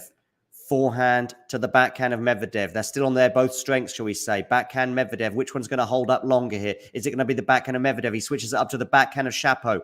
Forehand now, Medvedev. Forehand each. They're exchanging forehand. No, the backhand now of Shapo. Decent backhand that time. Shapo switches it up. Has he switched it up correctly? No, he hasn't. He's gone long. Deuce. Seemed to be the right choice of shot, albeit not quite executed correctly, but he's only just going long. They are literally millimeters long, some of these shots here from Shapo. Unfortunate. But Medvedev's coach there is struggling to contain his anxiety, and understandably so, as we get to what feels like the 100th deuce of this game. I'm sure it's probably more like the 10th one, but I know we've had 3 break points for Shapo. I don't know how long this game has been going on for, but it feels like it must be over 10 minutes now. Backhand Shapo, backhand. They're exchanging backhands at the moment. Interestingly, they're Medvedev running around almost his forehand to keep on his backhand. Now it's on the forehand of Shapo. Is it enough to win the point? No, it's not. Good defense from Medvedev. Now back in the rally. Oh, he's gone long again, Shapo. He's gone long again, this time by much greater distance than before, bringing up game point Medvedev. Remember, ladies and gentlemen, you've got 24 hours left to enter the prize and the competition of the year to win yourself a US Open hat. Comment below this video or tweet me at TalkingTennisTT with your answer to these 2 questions. Who won the men's singles US Open title this year? And who won the women's US Open singles titles this year? Get your answer for those 2 questions either in the comment section below this video, not in the chat, the comment section below this video, or tweet me at TalkingTennisTT to win a US Open hat. 24 hours left to win that competition as Medvedev finally holds 4-1. Thanks, Gary. Make sure you hit the like button. Make sure you enter the competition if you haven't done so already. You may well have done so. I apologize if you have done, but if you haven't, make sure you comment below this video with the answer to the question I just asked. Anyway, back to today. 4-1 Medi. Go, Gary, what's your prediction for today? I went for Medi in 3. I think pretty much everybody went for Medi in 3 that I spoke to, at least anyway. Let me know your prediction for today. Nice bit of love there between Sam and Gary in the chat. Yeah, whenever he seems to mix it up, Ghosty, I think you're probably right. It does seem to go long.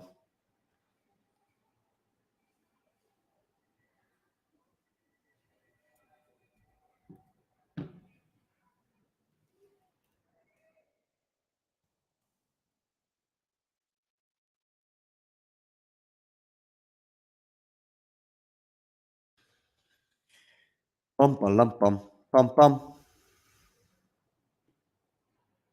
Ghosty there, giving a bit of a exchange of love between you two. Let me know in the live chat where you are tuning in from. I'm in Bonn in Germany. I know we've had some people in from Tokyo, from California, from New York. Be interesting to see if we've got some other people in. And Felix is broken. Felix is broken over in Basel to take an early advantage there. 3-1. Back in Vienna, though, it's 4-1 to Medvedev in this second set. So Felix already underway. I mean, who's going to stop Felix? I guess we're all thinking that if or who, it will be perhaps Novak in Paris. But boy, oh boy, Felix is on a roll. 3-1 over in Basel. 4-1 here. Shapovalov serving. A double break you'd think would be enough for Medvedev. What do we think about the baskets, by the way? Do we like the baskets?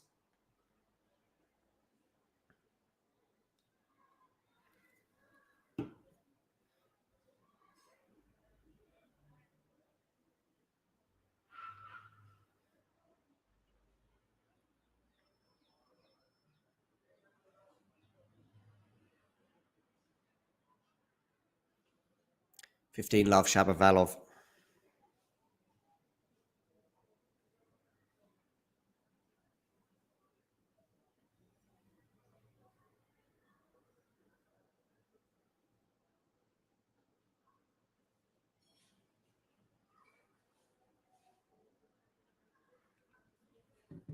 $30 love Shapovalov.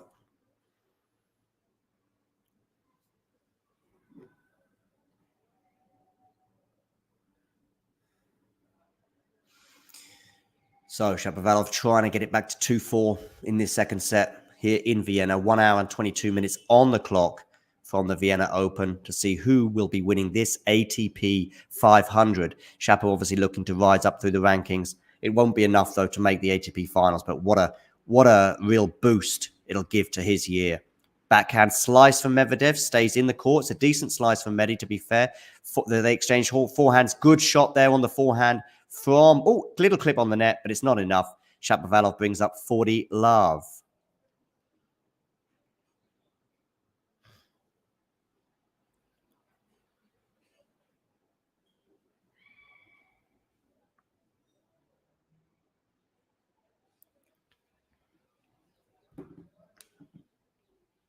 Serving here to bring it back to 2-4. 40 love, Shapovalov. Can he get the first serve in? No, he can't. Second serve for Medvedev to look at.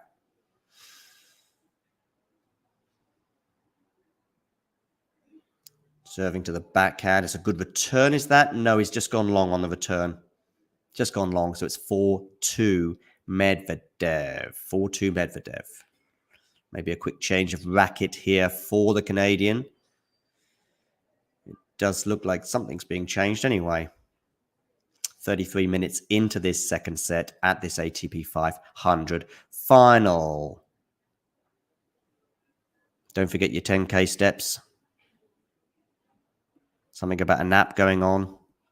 Who knows what is going on? Still trying to find out where some people are tuning in from, by the way. I'm guessing Sam is in the UK, probably in Birmingham. Oh, hang on a second. No, she's not. She says she's in Germany as well. Where in Germany are you, Sam?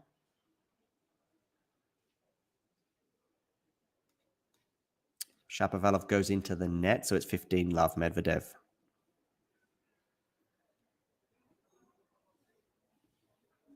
Are you in Berlin? Okay, nice. In the capital. Just on holiday?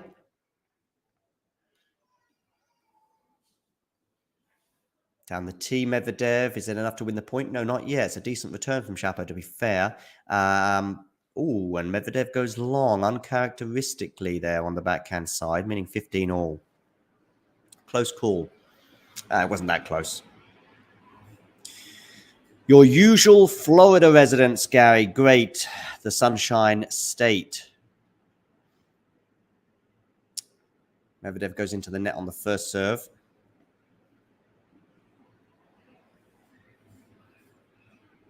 Backhand to backhand. Now on the forehand of Shapo. Backhand Medvedev. Forehand Shapo. Backhand Medvedev. Forehand Shapo. Backhand Medvedev. Backhand Shapo. That brings that nice little song to an end. Oh! Fire emoji alert. Forehand winner there from Shapo. What a forehand winner that was. My goodness me. Oof. If I could speak an emoji, it would certainly be the fire. A nice little catch into the net there from the ball kids there. They're loving their nets. I like the nets. I think it was Isabel talking about the other day, but that's a good serve down the tee into the backhand of Shapo. 30 all.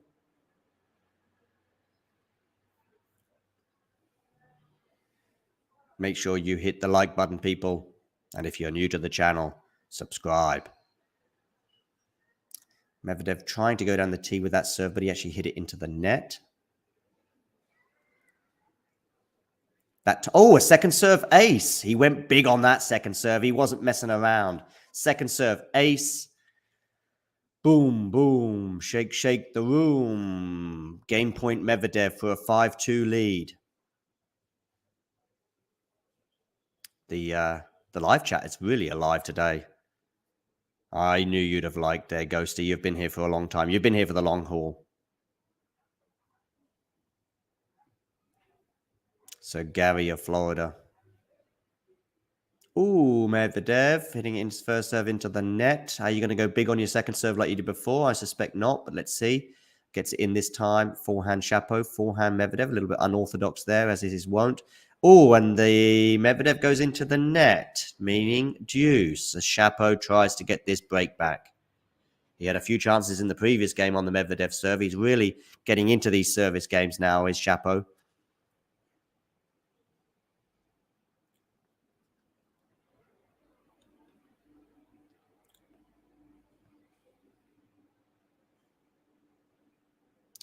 Oh, lets it go through the legs, and it's gone long there, it looks like, from Medvedev, and it's break point Shapovalov. Meanwhile, over in Basel, Felix has consolidated his break and has a 4-1 lead.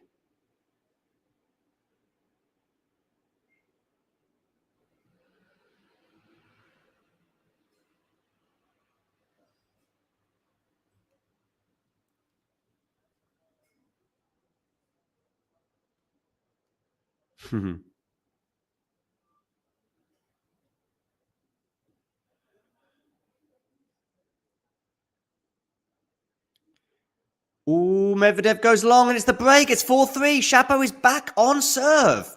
Boom, boom, boom. Shake, shake the room. How about that? Some errors there from Medvedev that won't be particularly pleasurable for him. And we are back on serve, albeit that Medvedev has a slight advantage at 4-3. Ooh la la. Rune is 30-15 on his serve.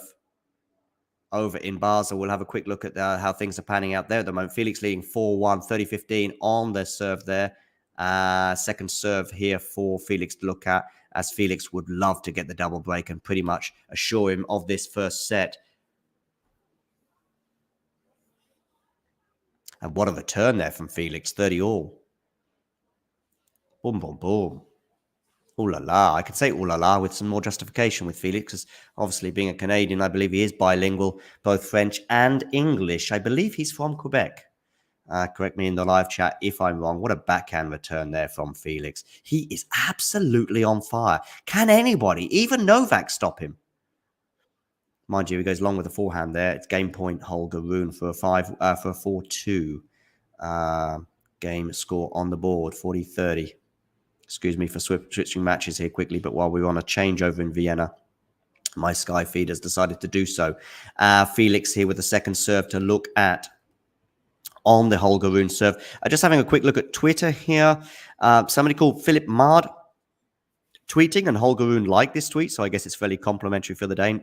With the incredible rise of Alcaraz, I feel like Holger Rune's amazing results at such a young age are sometimes not talked about as much as they should be. He's up to number 18 on the live rankings at 19 years and 6 months old. Djokovic was ranked 16, Murray 17, and Federer 22 at the same age. That really does put it into perspective. Good point, Philip. I might well be giving you a follow for that excellent point on Twitter. Let's have a look at your profile picture. Looks like maybe you... Oh, let's have a look. Head of tennis at Canby. Very passionate. Traveling to a lot of tour events. Well, you've got a follow from me from that smart comment. Lovely point there, Philip. We've got Juice over in Basel. It's now advantage Rune for a game point there on the Holger Rune serve.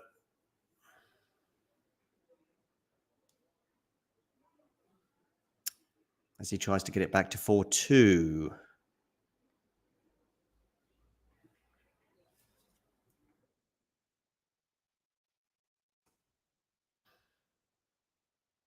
Nothing as yet happening in Vienna. You're not missing anything. But of course, Chapo getting that break back, meaning 4-3 there.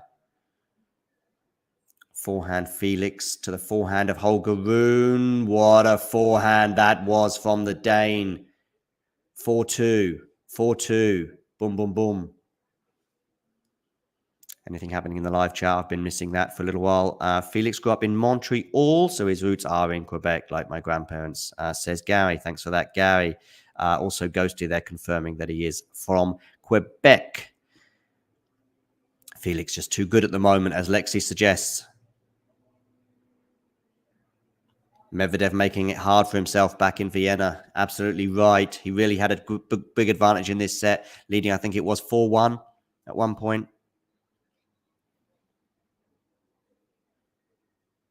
Ghosty there hoping to get to see Wimbledon and the French Open at some point in his life.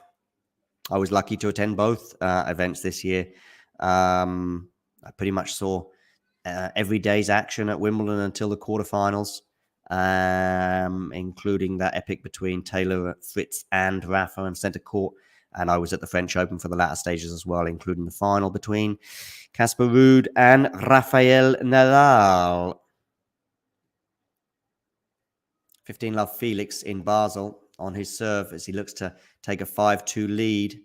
30-love now. Can he? I just don't see it changing. By the way, over in Vienna, Chapo is love 40 on his serve.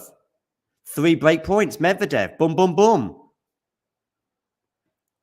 Maybe Monte Carlo, Ghosty. Maybe. That's the first one that springs to mind.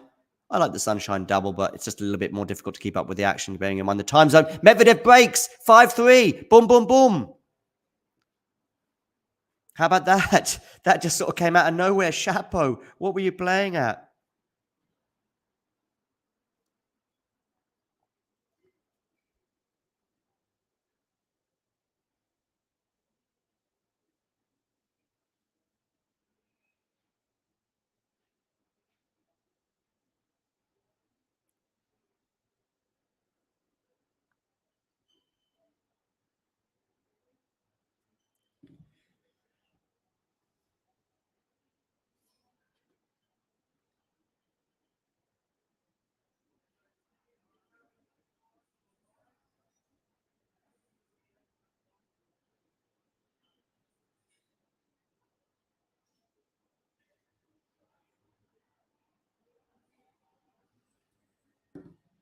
Oh, Sam's off to Starbucks. Sam, you love the Starbucks. She loves it. Sam, did you see my video that I did from New York about New York coffee? If you haven't, make sure you check it out. I think it's in one of the shorts. Would have been about 6 weeks ago. I posted it, I guess. It's probably in the last 5 or 6 shorts I did. If you haven't seen it already, make sure you check that out. Sam, as well, I'm very disappointed you haven't mentioned or commented on my video that I did with the great shoot-off between all the YouTube channels.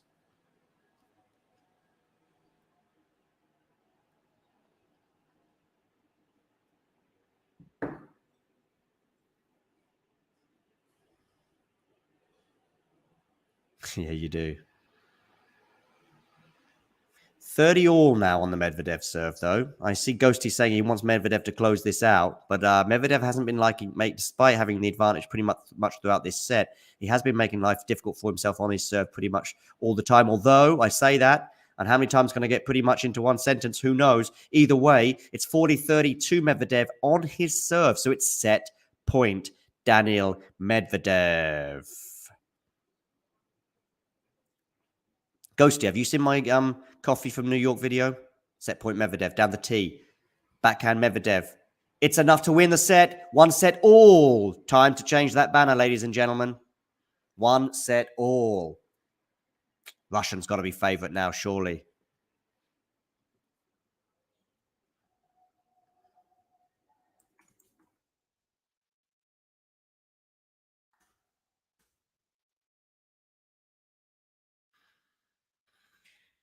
Oh, one set all. So that's that. Over in Basel, Holger Rune to serve. 5-2 Felix. Can Felix seal this first set? 15 love Holger Rune. Trying to make Felix serve it out.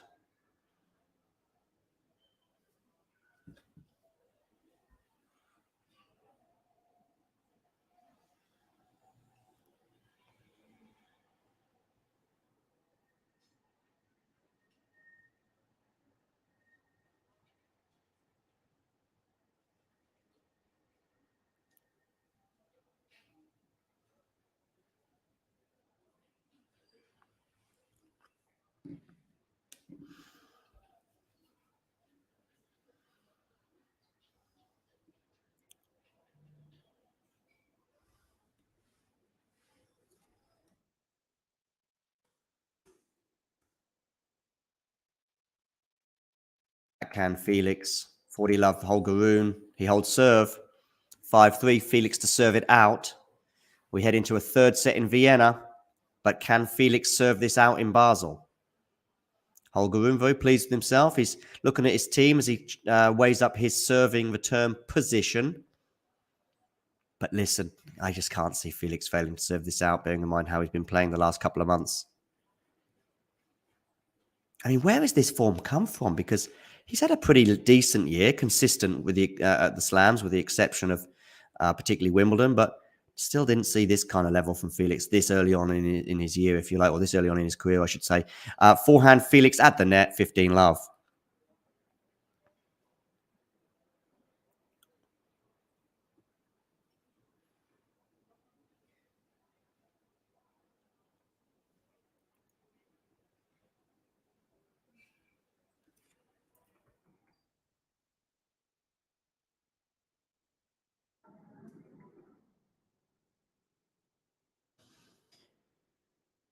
Felix to serve, 15 love.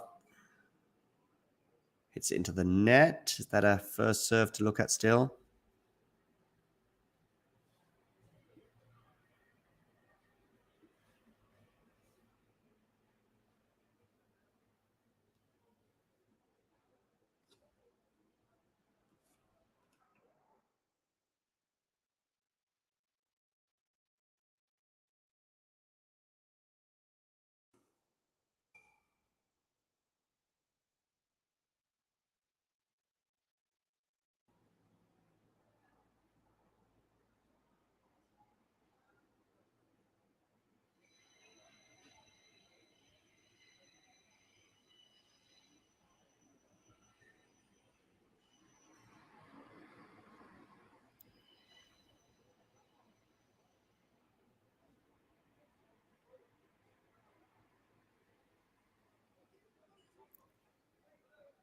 $40 love Felix, 3-set points.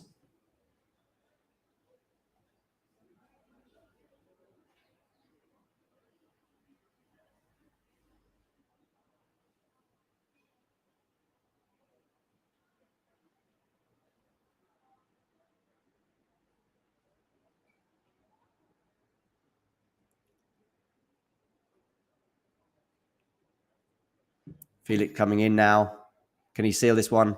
Backhand of Holger Rune. Backhand volley at the net. It's excellent from Felix. It's excellent. He wins the first set. Boom, boom, boom. Shake, shake the room. Felix wins the first set, 1 set all in Vienna, 1 set to love to the Canadian over in Basel.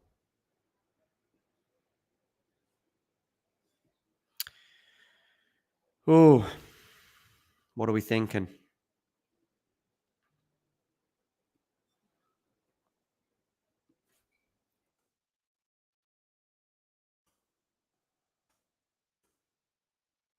Up on the screen.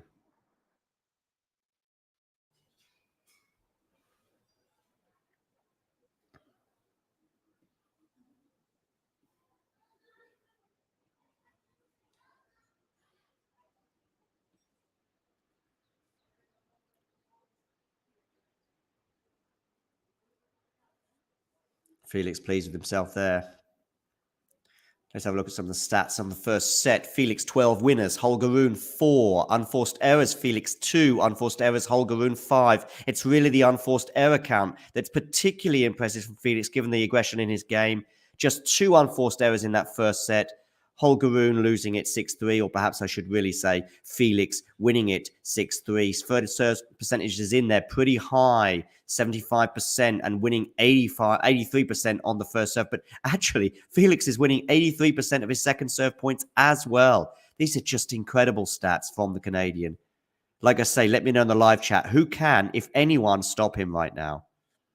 Talking the live chat, not been there for a while, so let's go back. Ghosty there suggesting that Rune looks shaky. Sam saying he expects Medvedev to run away with it now, but he probably won't. That's their nice of you there to cover all bases, Sam, with that prediction. Don't know what this is referring to, but there we go, Gary. Talking about maple syrup. Who knows what's going on in the live chat? I've just been distracted with things elsewhere. Yeah, good point, Gary. Yeah, consensus does have to be Medvedev, but who knows with the funny year that he has had. This will just be, if he was to win today, it will just be the second title of the year for Medvedev, but probably more impressive than his win in Los Cabos earlier on in the year, I would suggest. Forehand there from Felix. They're already underway in this second set. Felix coming into the net as he threatens to break serve at the beginning of this set. That was an interesting end to the point there. So Felix, love 15 up on the serve, back to Vienna, where they are now beginning this third and deciding set.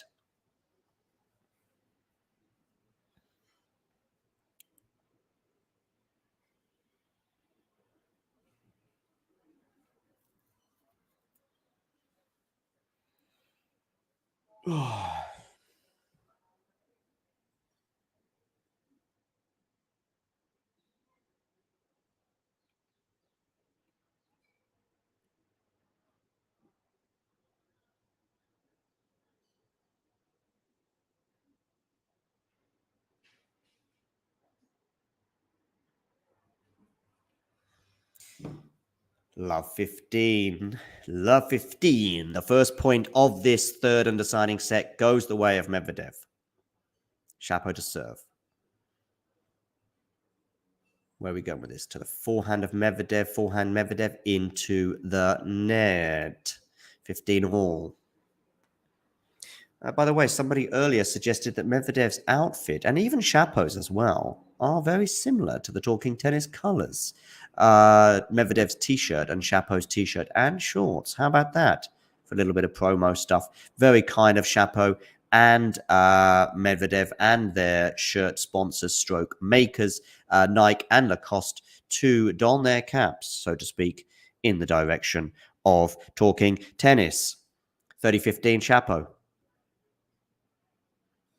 Yeah, talking about Paris Bercy, I see there in the chat. Yeah, I think Rafa's draw, particularly early rounds, is tough. But I think really bearing in mind, I would say there are 5 big people sort of going into this, if you like, in terms of we've got, I think it's Felix, Medvedev and Carlos Alcaraz all on one side of the draw, and it's Novak and Rafa on the other. I guess that's slightly in the Spaniards' favor. But really, I think it's the first meeting he will have there will be tough. And I think Tsitsipas is in his court as well, so I guess that's not too bad for Rafa. But anyway, you'd like Talking Tennis to change the color. That's not happening, my friend. That is not happening. Most people, and including myself, are liking the green and blue combo. Sorry, Sam. Sorry.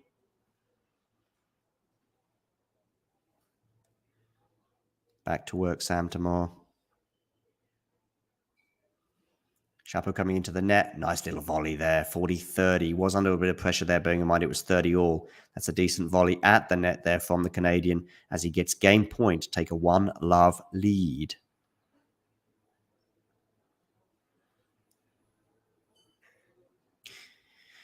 It certainly would be, Gary, but a long way to go yet. That's still a week away. I'm going to Paris, by the way, on Wednesday to be catching some of the action there on Wednesday evening. Backhand slice there from Chapo. Forehand Chapo, backhand Medvedev, forehand Medvedev, backhand Chapo, backhand, forehand Medvedev, forehand Chapo. And Medvedev goes into the net. 1-love. Chapo leads in this third and deciding set.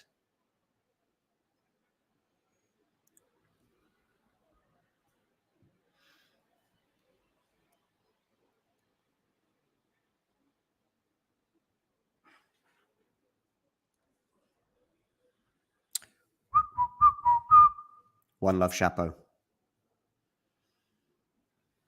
Meanwhile, over in Basel, what's going on in Basel, ladies and gentlemen? Well, I can tell you, Holger Rune has held serve at the beginning of the second set, so he's leading 1-love.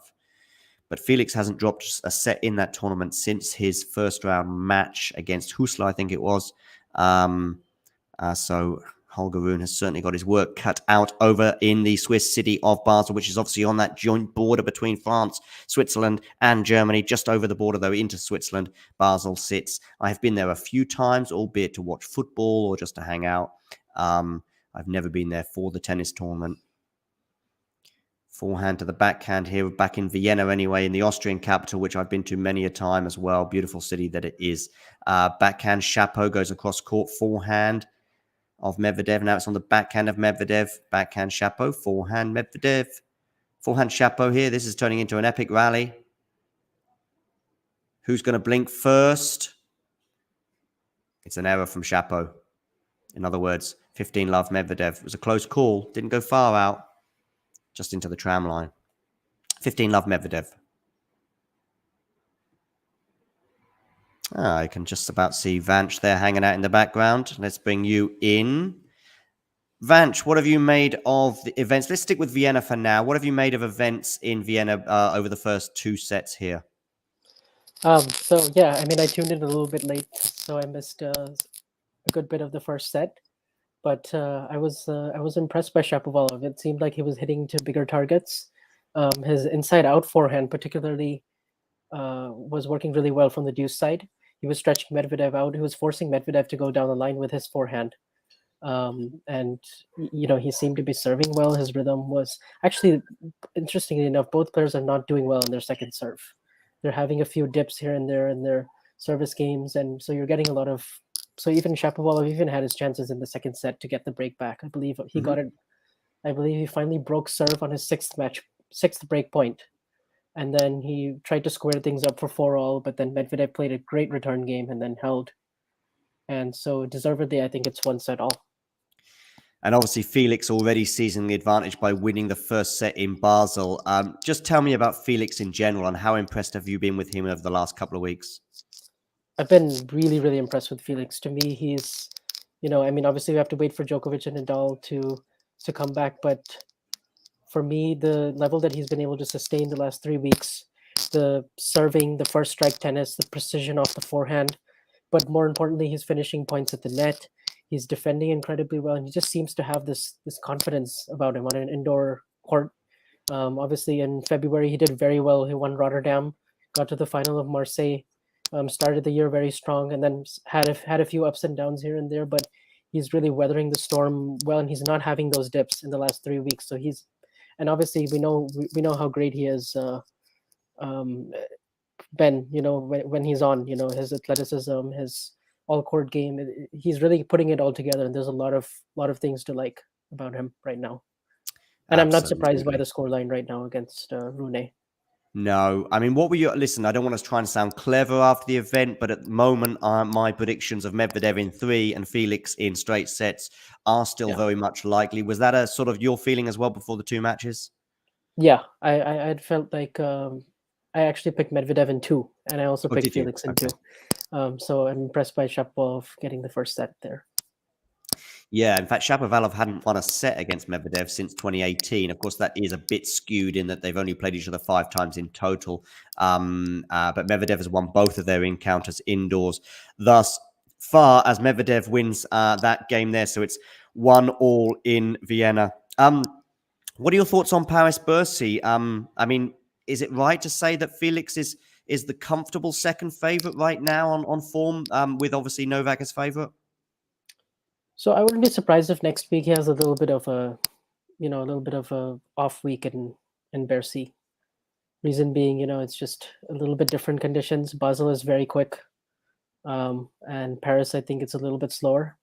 At least in previous years, it was like that. And also, yeah, many good players. I mean, he's beaten some good players the last 3 weeks, but I mean, he has to be feeling it a little bit physically as well.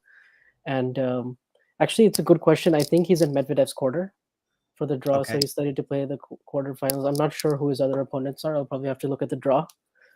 But I would say, like, I'm looking at him more for Turin Yeah. than Bercy. I put him as like maybe the third favorite, like in the top 3, him, Djokovic, and Medvedev. Unbelievable defense there from Medvedev in that point. And in the end, it was a Oh, poor smash from Shapo. But let's show some love, though, to Medvedev's unbelievable defense, to be yeah, fair. good court coverage. Yeah, excellent court coverage. Although, still needed a huge error from Shapo at the end there.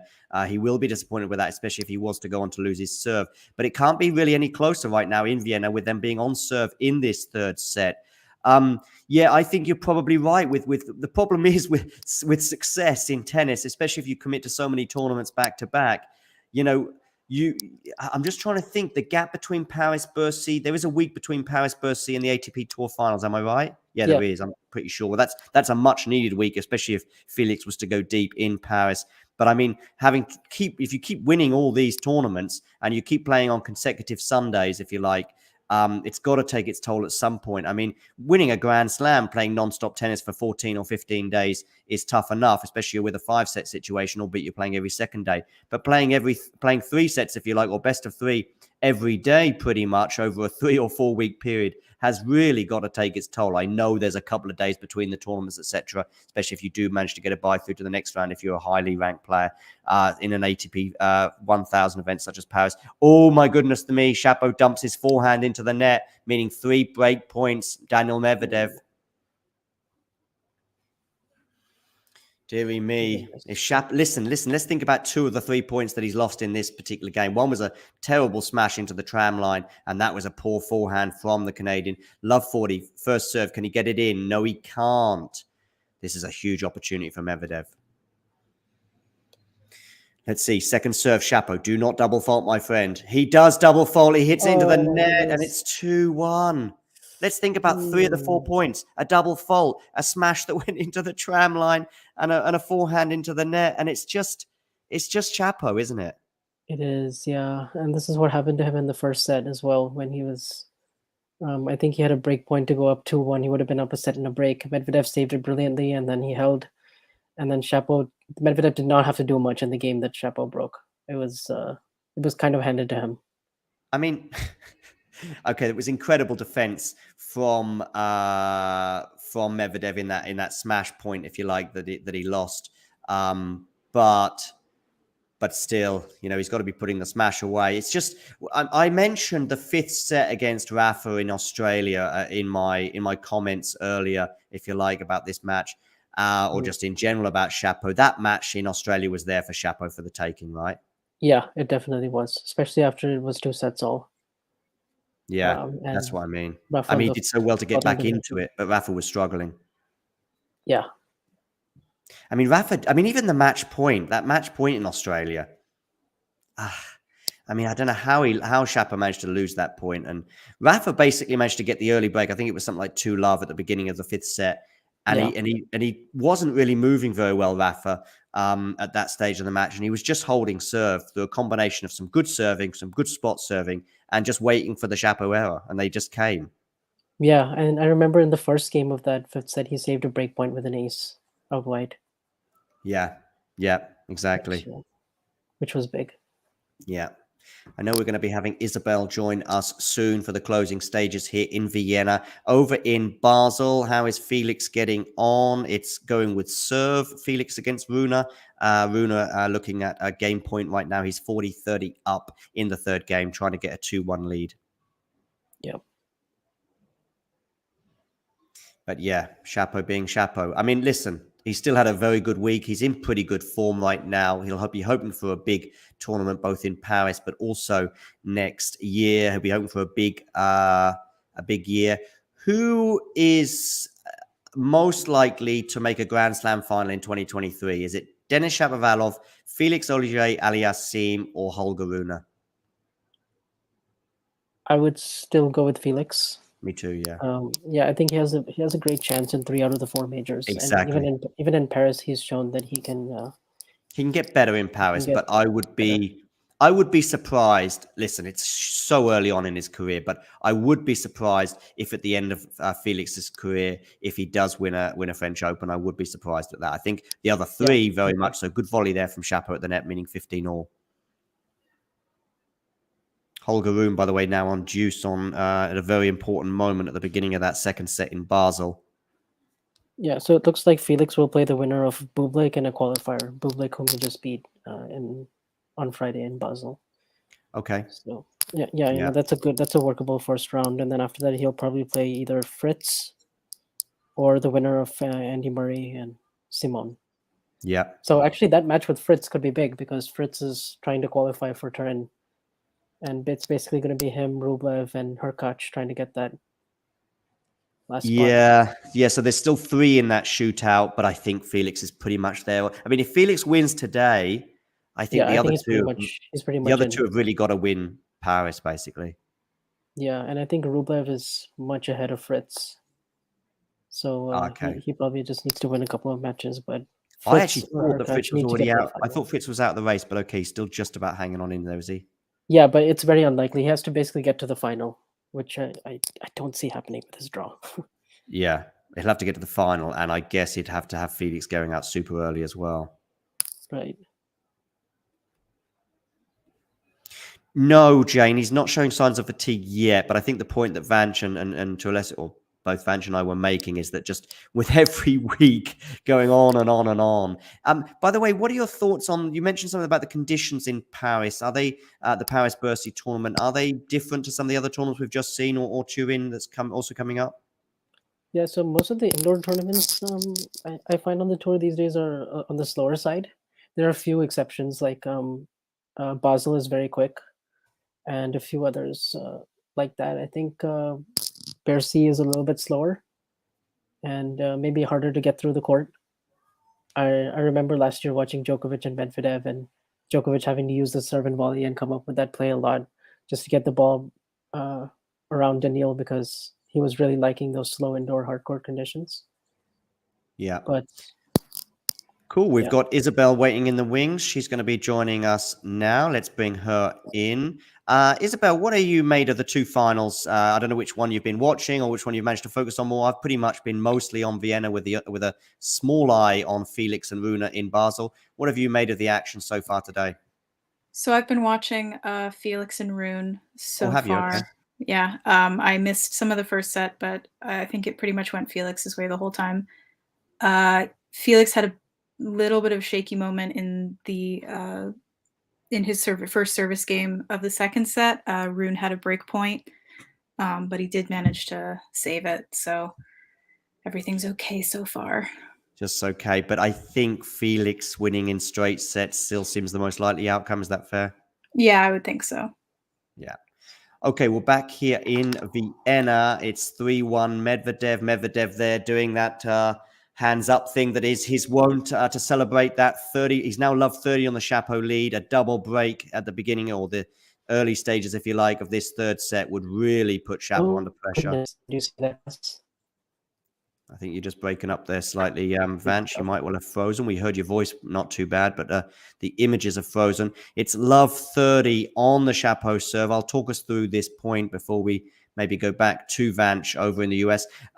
Forehand, Chapeau, backhand, Medvedev, forehand, Chapeau, backhand, Medvedev. When's this going to stop? Backhand to forehand. Still, they're doing it just for my commentary. Medvedev now mixes it up to the backhand of Chapeau as they exchange backhands. You'd fade. Oh no, forehand winner there for Medvedev. Love 40, 3 break points for the Russian and a 4-love lead. What a shot down the line. Vance, I can see you're frozen there in my corner of the screen. Feel free to dip out and come back in, but I think you might well be back with us. Isabel, if you want to keep an eye on that, the Felix match for us, that is fine, while we continue with the commentary in Vienna, and we can just dip into your thoughts in Basel, etc. From time to time. That sounds good to me. I think we've got Vance back. What a winner there for Medvedev, by the way, Vance.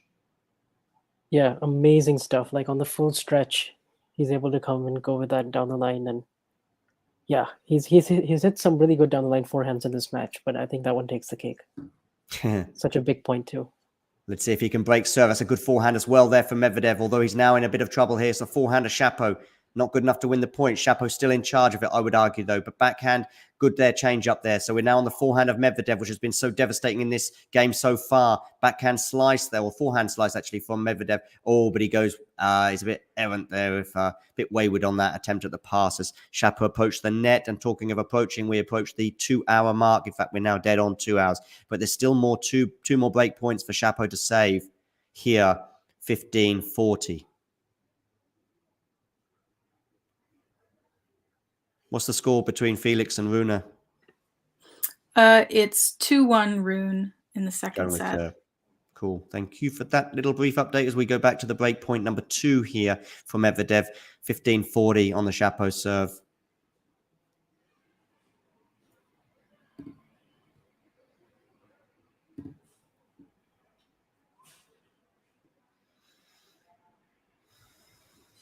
Forehand Chapeau. Backhand Medvedev, forehand Chapeau, backhand Medvedev. Medvedev still in this point, very much in this point. In fact, he's probably in charge of the point, and he's won it. Double break, Medvedev 4-1. What are your thoughts, Vance? Currently watching this point at 15-40. Yeah. Oh, yes. Typical Medvedev, working the point with his backhand cross-court. Yeah. And stepping in, going backhand line, and it just feels like Medvedev's got this now. Yeah, it should be now. 4-1 with a double break. Yeah, it's a pity for Chapeau having won that first set, but perhaps really he needed to probably win it in straights if he was to have a chance of perhaps winning today, although maybe I'm getting carried away. It's not done yet. It's 4-1, albeit with a double break. Wait, Chapeau took the first set? Yeah, Chapeau took the first set. Wow, I'm impressed. And he was playing really well. And but this set in particular, one service game in particular, he had a horrible service game. And I mean, I know it's a double break, but the momentum from that particularly horrible service game probably carried on throughout this third set. And as a result, it's really been pretty much one-way traffic throughout this third set. But yeah, he did take the first set, and you know there was a break I think for Medvedev in the second set. Then Chapeau got it back as well, and at 4-3, having just got the break back, you thought, hello, Chapeau could well win this in straight sets. But Medvedev took another break to go 5-3 up and ended up winning that second set. But yeah, Chapeau's he's been playing really well probably since New York.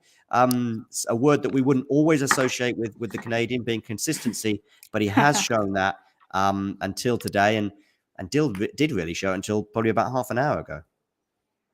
Yeah, he had a great week though. I mean, beating George, who was in fine form, and yeah, he's done well. He beat Fritz as well this week, so he needs to keep this up. And he also has Australian Open quarterfinal points to defend. Yeah. Wait, Isabel, you're a big Felix fan, right? Of course. What's impressed you so much about Felix? He's been playing so well. He has been playing really well. I think he's I think the thing that kind of impresses me most about him is like he doesn't seem to have this the same problem as some of the other guys, the younger guys on the tour have, where they're kind of like volatile or inconsistent or just generally unpleasant on court. He's always kind of been this really steady player, even when he's not playing super well. Like I know we all thought he was going to do really well at Wimbledon, and he was out pretty early. I've never seen him like falter mentally or let anything kind of bring him down. And that really impresses me because it's something I don't see from like Shapo, for example. Like he always seems to have something going on that affects his play mid rally, even sometimes. So Yeah, I'm really impressed with like who he is mentally. And I think this year alone, he's played so well. I think the next year we'll see like a huge rise from him. hopefully. Yeah. Yeah. Yeah, I quite enjoy his demeanor like you as well. He's super stoic and yeah, plays with such good energy and class. It's been fun to see him do so well, especially Yeah. because we know he's been touted as like he was a prodigy when he was a teenager and when he first came up, and Yeah. it's good to see him fulfill his potential. And he's still only 22. I know, it's crazy. He's also been serving really well in this tournament from what I've seen so far. He had a couple of games in his last in the semifinal where it was just like ace, ace, ace, one after the other, and he was absolutely wailing on his serve. So and that's just when I don't see that kind. He's not like known as a big server, you know, not one of those like super powerful kind of looking guys. So it was really cool to see him like nail that. So I hope that continues as well. Yeah, he's been on fire with his serve. Did we lose John? Is John gone for? Yeah, I think he's backstage. Or Oh, okay. But Medvedev is one game away from winning in Vienna. Ah, And Shapovalov starts off with a double fault. Not looking good for the Canadian. of course he does. Well, it's 2-all, 30-all here. Rune is getting more and more frustrated, it seems. Kind of yelling at his box, getting irritated. I don't know what about, though.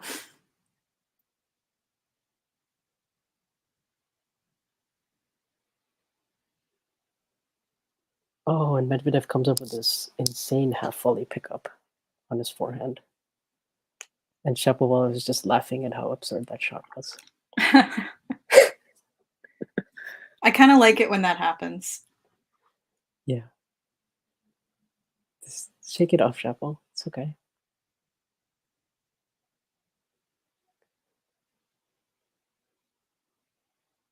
Oh, second serve. Shapovalov serving down love 30. Medvedev 2 points away from the match.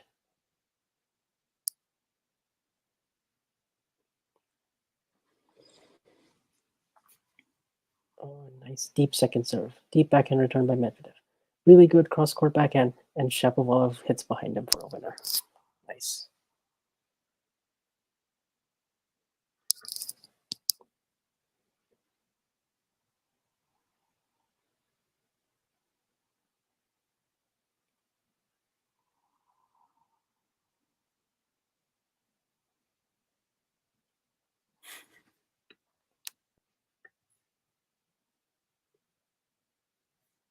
Yeah, I think if I'm not mistaken, in the first 3 matches that Felix played this week, he didn't even face a break point. Yeah, I think that's true.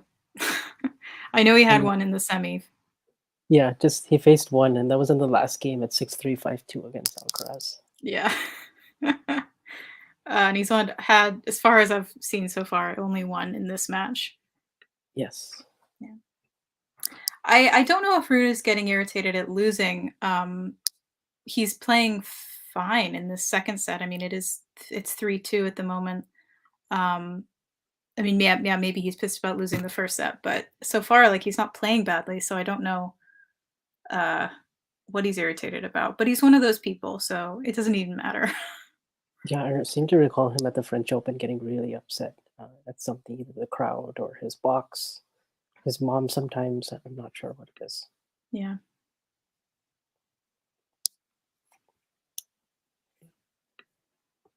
His attitude is definitely questionable at times. Yes, definitely. He seems young. Oh, and it's a championship point for Medvedev here.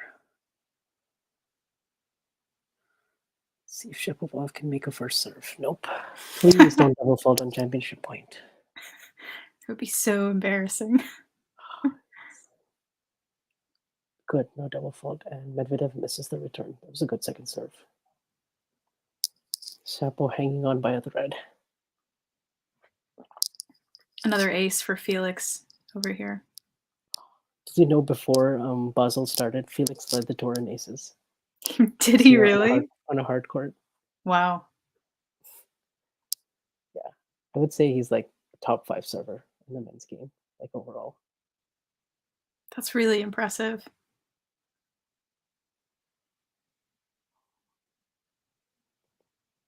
But what I like about him is it's not just the serve; he can really back it up with fierce Oh yeah, strokes and he can do it precise- all. He can do it all. Yeah.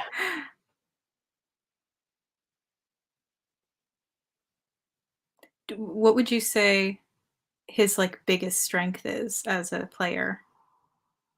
I think he's just really, really like precise and attacking, but he's been like extremely he hits to like big targets, and he's good at he's good at like understanding like when to come forward and like how to finish points. I feel he's gotten really proficient in that area, and he's also incredibly good defensively. Like I've seen him like on the stretch get many balls back and get back to neutral, and then like figure out a way to win points. So I'd say he's worked on his IQ, and he's definitely using all of his strengths well. Like before, I felt like for the last 3 years before this year, he didn't really know who he was as a player. Like sometimes I feel like because I'm like, why are you going so much for the lines, and why are you pressing and spraying errors all over the place when you're so athletic and you move so well? I think he's figured that out now. Like at 6'4", he moves like as good as anyone. Yeah. Yeah, he moves really beautifully on court. Yeah.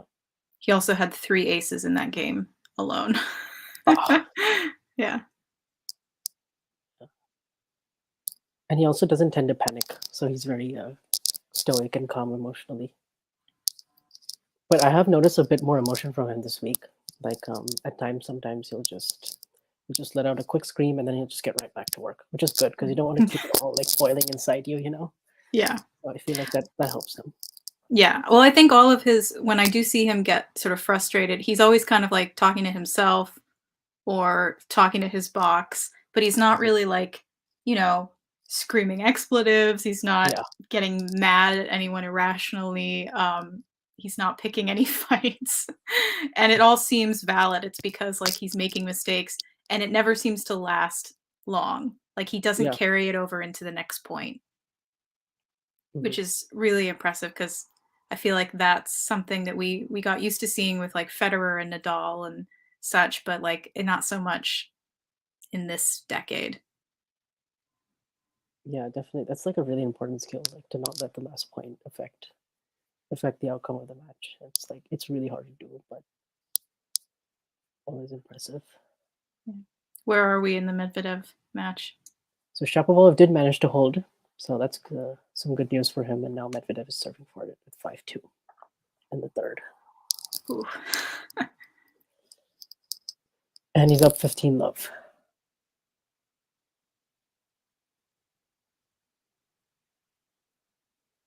Oh, Shapovalov going for a drop shot, ill-timed as he smacks himself in the foot with his racket. 30-love for Medvedev. That was not a good drop shot. What were you thinking there, Dennis? Not great at making choices. Sometimes when you have so many shots in the toolbox, it's hard to pick out which one. But you gotta just stick with your bread and butter, Dennis. Hit the big targets. Wait for the short ball and then come in. Oh, that's one thing Felix has gotten really good at. He's become much more patient in his shot selection. Yeah, it's true. That is a big first serve by Medvedev. It's now 3 championship points.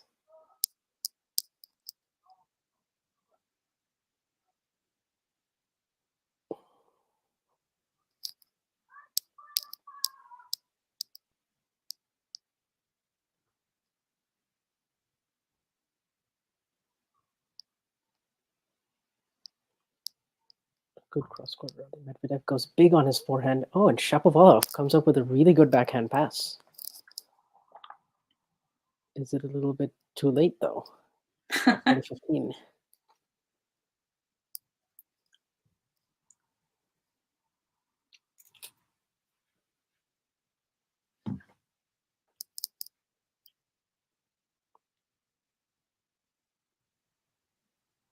Oh, big serve down the tee, but Shapovalov gets it back. And they're in a cross-court exchange right now.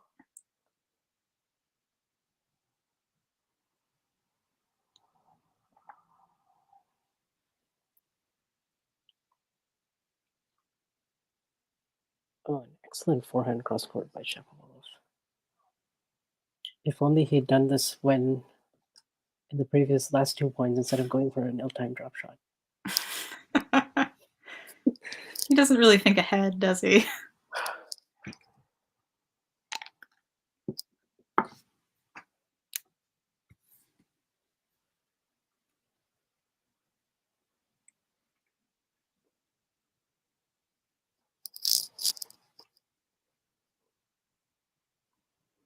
All right, championship point number 6 for Medvedev because he had a bunch in the previous game. Oh, and a surprising first ball backhand error. And it's back to deuce. Oof.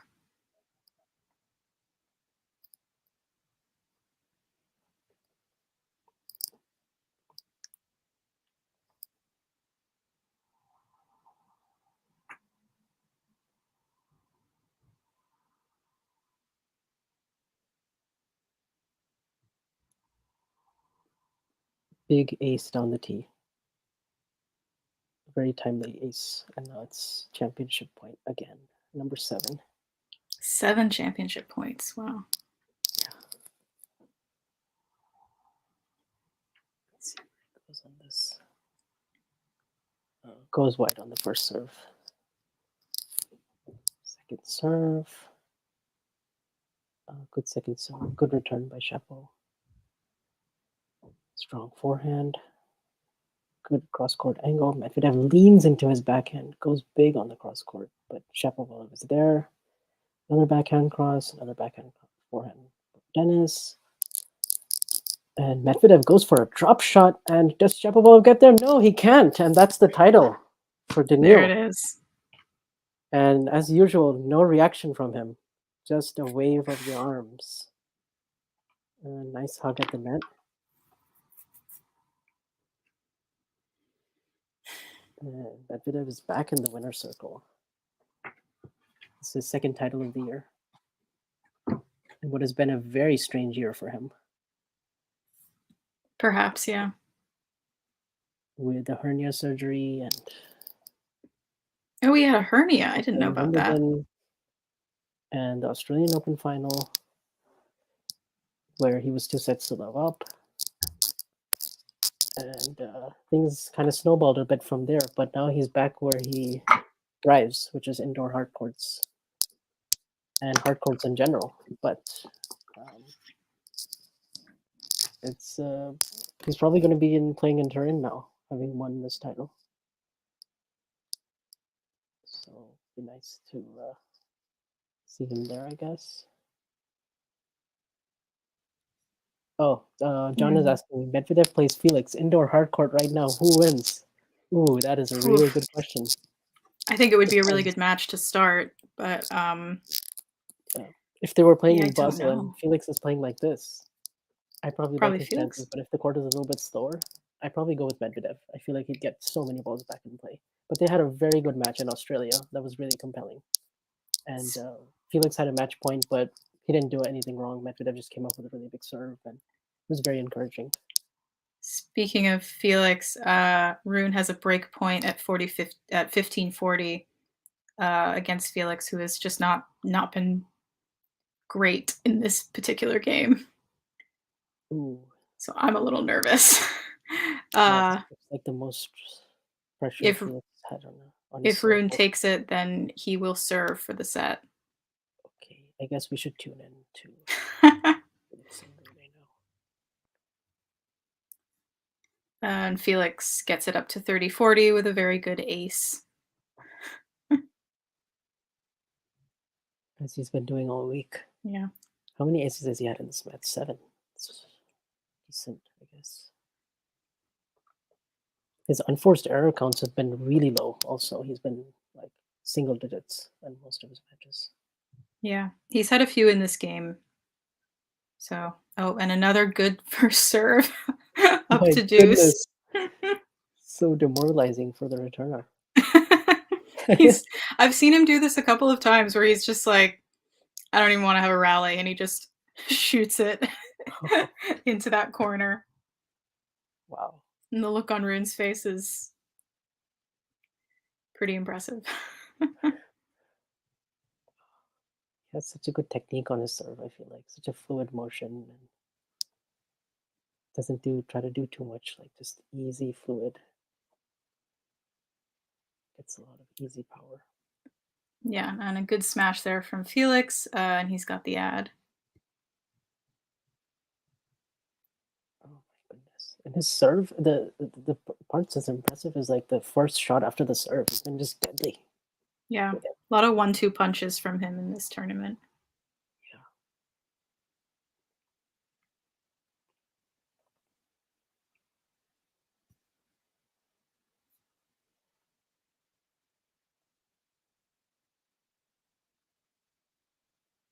And another ace. Oh my god. Wow. An ace to cinch that game. He was not gonna let him have that break. Oh my goodness, that's as good as it gets. So And that's what, 9 aces in this match so far? Yep, and 2 in that game. Yeah. Oh my goodness. Like you're just having to guess as the returner where he's gonna go because he's been hitting all the spots. Yeah. I mean, Alcaraz is one of the best returners in the game, and he had no read on Felix. Yeah, that was really crazy. Like I thought that would be a really close match.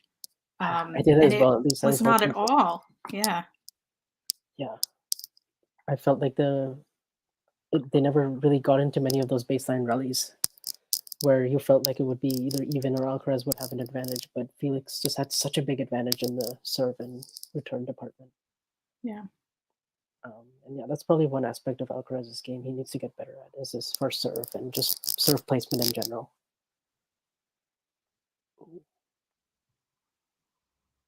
But Rune is playing well in this set. He takes the ball really early. Yeah. And he hugs the baseline.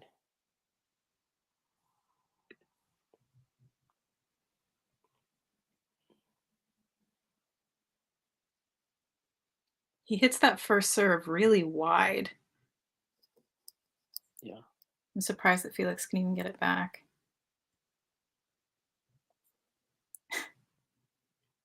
When you're serving this well, it must be so great for your confidence because you can just free up in your return games and just go for a little bit more when normally you would not be able to do so. Yeah. Oh, and another ace from Rune. Or I guess not another ace, but an ace from Rune. I think that he's up to 4 in this match. Mm-hmm. It's 40-15. Another good serve. Oh, but he's not. What was he even doing there? What did he do? Oh, what a show off. Oh man, he went And for then a he corner? just stood there. Oh, He did man. not prepare himself at all for the next shot. That was a really deep return, and instead of moving back and getting ready, I guess he just This is part of why swing I went to the don't like right. him. Man, whoa. He was really taken by surprise there. Yeah, I didn't think that you'd return that. Oh, that was a good return. Yeah. Okay, 5-4. This is at least going to be a closer set than the the first one. Yeah. I mean, it already is. So Do you think Felix can win this in straights? yeah, I think he can if he keeps serving that well. Mhm. And I think he's just even with the 2 breakpoints that Rune has had, I don't think Felix has really had much trouble saving them. He seems to just be outplaying him, but at the end of the day, like Rune's not doing poorly at all, but Felix is just has an edge over him. So I think might go to a tie break, maybe. Yeah, I think that sounds about right. Felix winning it in a tiebreak. Yeah.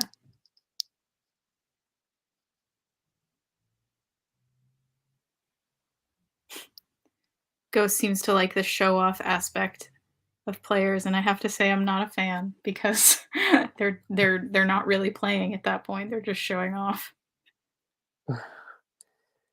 Yeah, I mean, as long as you don't showboat all the time and you're like, you can find that right balance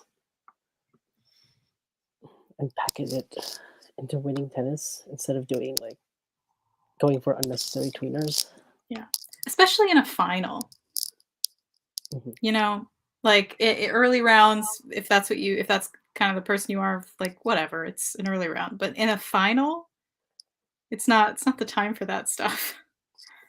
Yeah, I was watching this this other final, like I think it was 5 weeks ago or so. It was Sonigo against Bublik and Metz, and Sonigo had won the first set, and he was up a break, and he was threatening to break again, and he was playing Alexander Bublik, and Bublik just doesn't even try. He just like picks up his racket, holds it by the neck, and he had this easy put away, and he just had a total brain fart, and he just like taps it with the neck of his racket instead of hitting a forehand. And Sonigo just gets there and passes him, and it's just like, what was that in an ATP final? And it made the highlight reels for sure, but like, oh,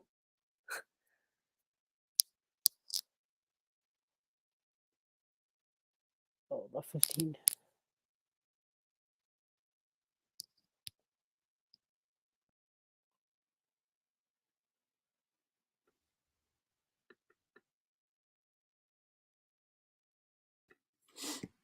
And it's 15 all the minute.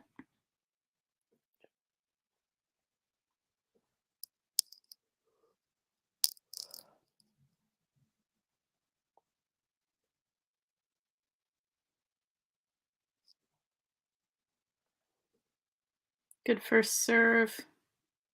And again with that kind of 1-2 punch from Felix. Yeah, it's his bread and butter. Yeah. It wasn't a great return from Rune, and he's just able to smack it right in there. I've also noticed he hits a really heavy. He hits a really heavy ball in the forehand. Yeah. Does Rafa have any chance in Paris? Oh, in the Paris Masters. Good question. He hasn't played in a while, and he hasn't looked the same since he won Roland Garros. Obviously, so a lot of that is the ab injury, and now he's just become a father.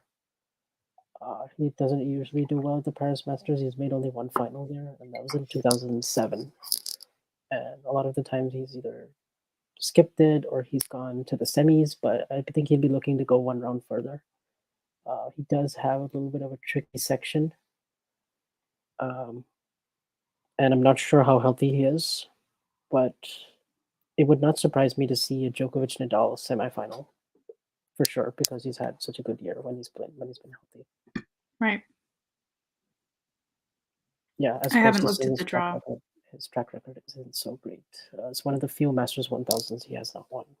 It being indoors is a big reason why. Right.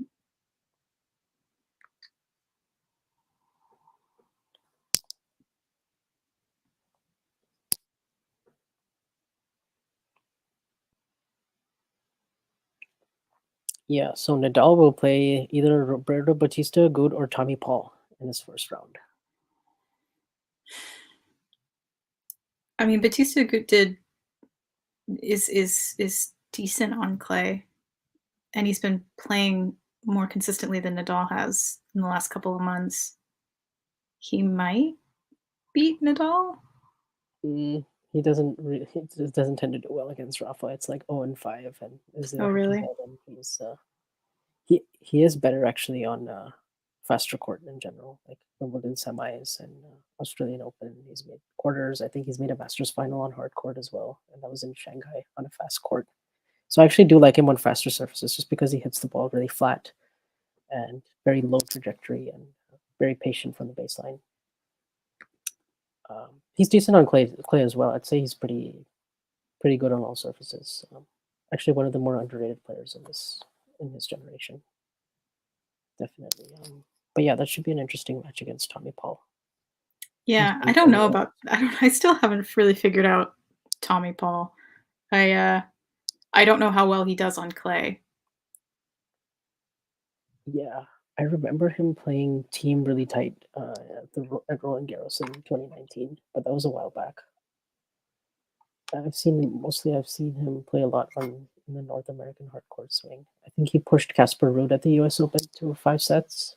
Yeah, he did. And he had a win over Alcaraz in Canada as well. So he's kind of had these big wins, but the key thing for him is to like build on them and go further in the tournament, which he hasn't been able to do quite so much.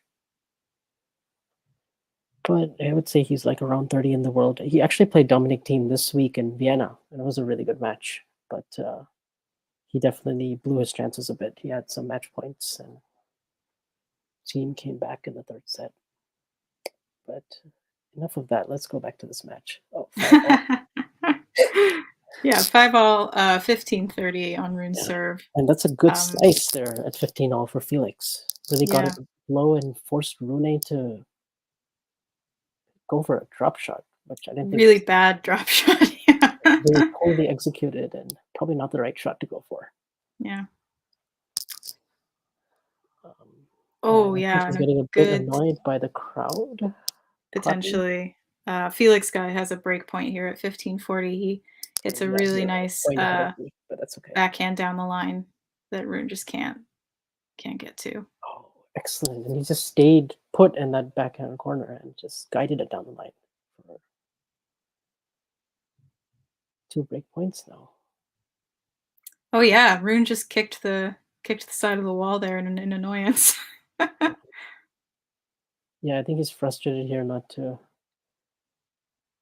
go out with a lead here. Yeah. Second serve for Rune. Cross court rally, backhand from Felix, forehand.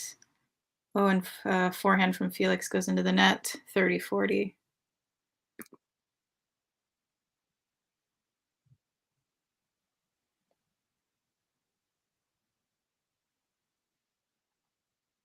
Yeah. Doesn't seem like Rune has been able to really use that backhand to backhand pattern super effectively. Yeah. Felix is so good with his footwork, like running around that backhand corner, finding forehands.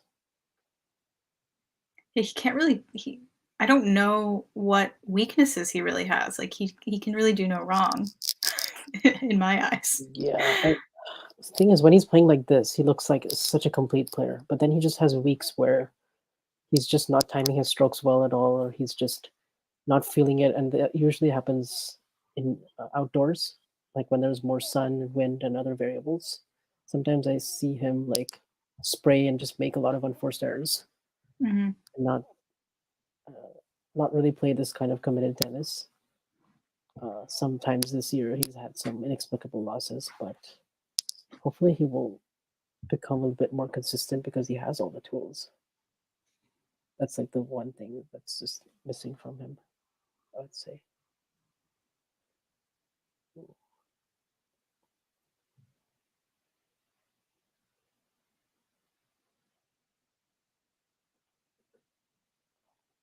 That's a deuce here. Oh, if he can get really good at like winning when he's at like 50% or 60%, then he'd be like almost unstoppable. I could say that about a lot of players though, but easier said than done. Oh, that looked. Was that long from Felix or? Oh, now Rune is arguing with the chair ump.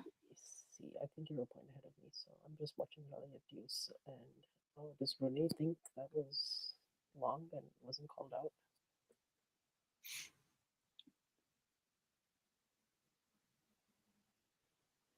Let's see. Yeah, I don't have the volume, so I'm not sure what he's saying. Oh no, that definitely caught the line. That was in. Yeah. I think Rune was pissed that it was called in.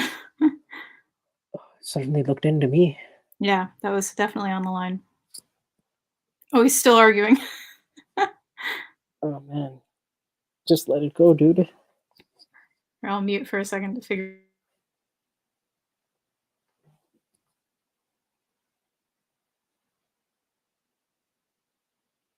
Still just wants to ask the question. It's not the right moment now to.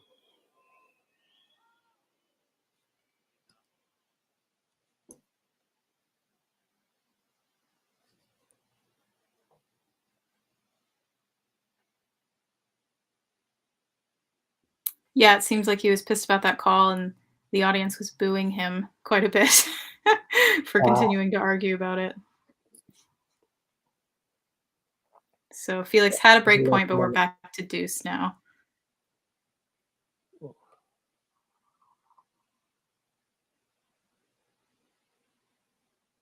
Felix will be a little annoyed he missed that return. Yeah. What do you think about Felix's backhand? Do you think it has some room for some improvement? Yeah, I mean, I don't think it's his strongest shot. It's not weak by any means. He's had some really nice backhand returns in this match, but it's not like I wouldn't say it's like a weapon that he can pull out like other players. Yeah, definitely. Probably could improve. Yeah. Sometimes he gets good depth on it, and he's able to get good length on his returns with it, and he also hits the passing shot well on the stretch, which is pretty good. But maybe sometimes he'd like it to be a bit more consistent, but I'm nitpicking, you know. Yeah. We're back to deuce again. I think this is 3. Yeah. Rune hit long. Get back to deuce. And he serves. First serve is in. Backhand return from Felix. Forehand. Cross court rally. Oh, that looked like it was going to go out, but it's not. Continuing cross court rally, and Rune hits it into the net, and then starts waving his racket around. So Felix has another break point. Ooh, that was a good backhand cross there from Felix. Set up by a nice deep forehand placed in the corner.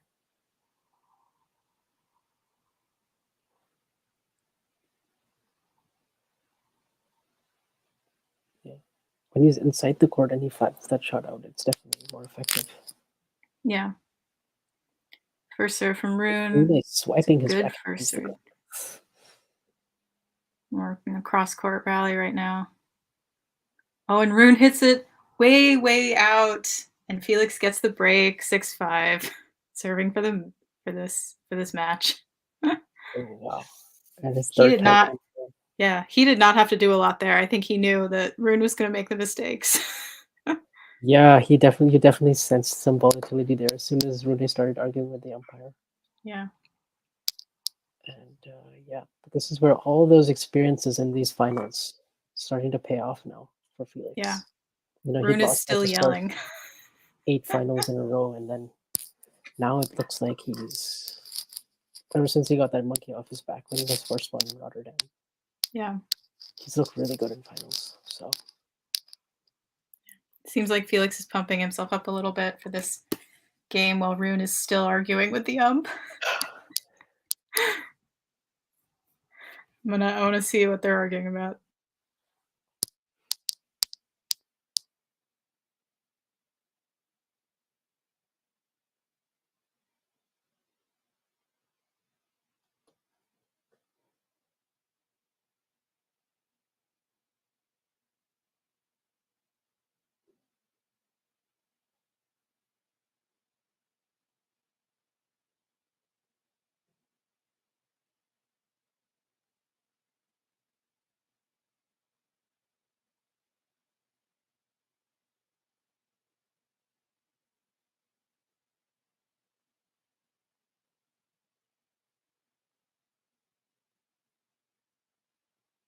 So the ump was saying, "You have to speak to me with respect, or I'm not going to listen to you." Oh yeah, is it Mohammed Nahani in the chair? Yeah. Yeah, he's one of the best. Yeah, Rune was just still pissed about this call, which, as the commentators were saying, like he shouldn't even be mad about it. He had game point the next point, so Yeah, at that point, it was his fault for not winning that game. yeah, I agree. And as far as for this question, yeah, I think it's going to hinder him in the long run because he made so many unforced errors in that game because he was pissed off. That allowed Felix to just like wait and just stay in, wait for Rune to make those mistakes. So yeah, it'll absolutely hinder him. He's very bratty. Yeah, we'll see if that continues though in his career. He's only 19 right now, but I Yeah. would say at the moment it certainly does at times. So yeah, so now Felix is serving for the match. 15 love.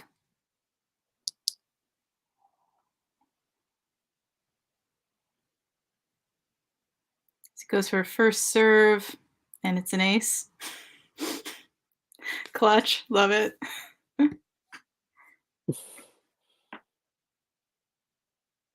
$30 love.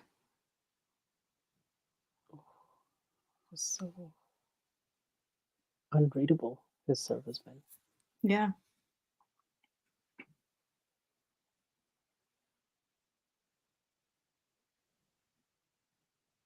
Okay, first serve again.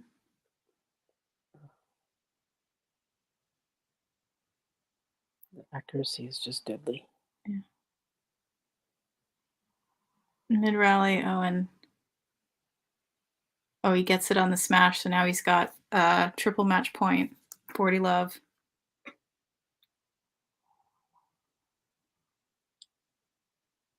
I think Rune knows there's nothing he can do at this point.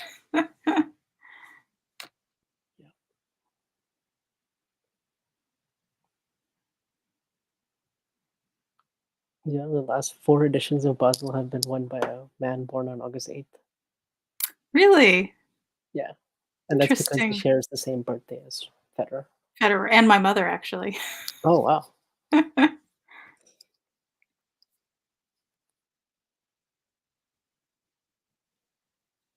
Yeah, that birthday is just, if you're born on that day, you're destined for greatness. Yeah, for sure. Second serve here from Felix. Oh, and he double faults. Oh, man. Ooh. Ouch. Is that his first Felix. double fault this match? So he's done. I think it's his second, I want to say. Looks like third. Third. Into the stats.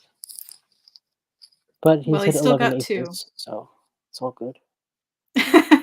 Balances out. Yeah. Okay, so he's got another 2 more match points. Goes for the first serve. Decent return. Cross court rally, hits forehand up the line. Oh, and he gets a volley back. Oh, but he misses. And it hits the nets. 40-30.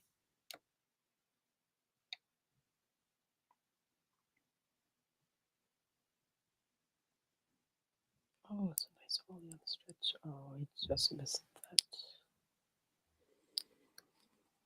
Maybe I spoke too soon about Rude. This was a good volley, though, from Felix, too. Yeah. And just get it in the court. He was forced to play another one. Yeah. Rune is pretty quick around the court. That's one thing. Okay, third championship point. First serve into the net. Come on, Felix. Don't lose your serve now.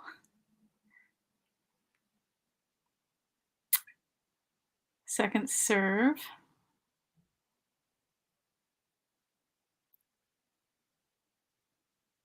Return from Rune, cross court from Felix, backhand from Rune, forehand, cross court from Felix, continuing cross court rally. Oh, up the line, forehand from Felix, and Rune hits it out, and Felix gets it. Amazing. Ugh.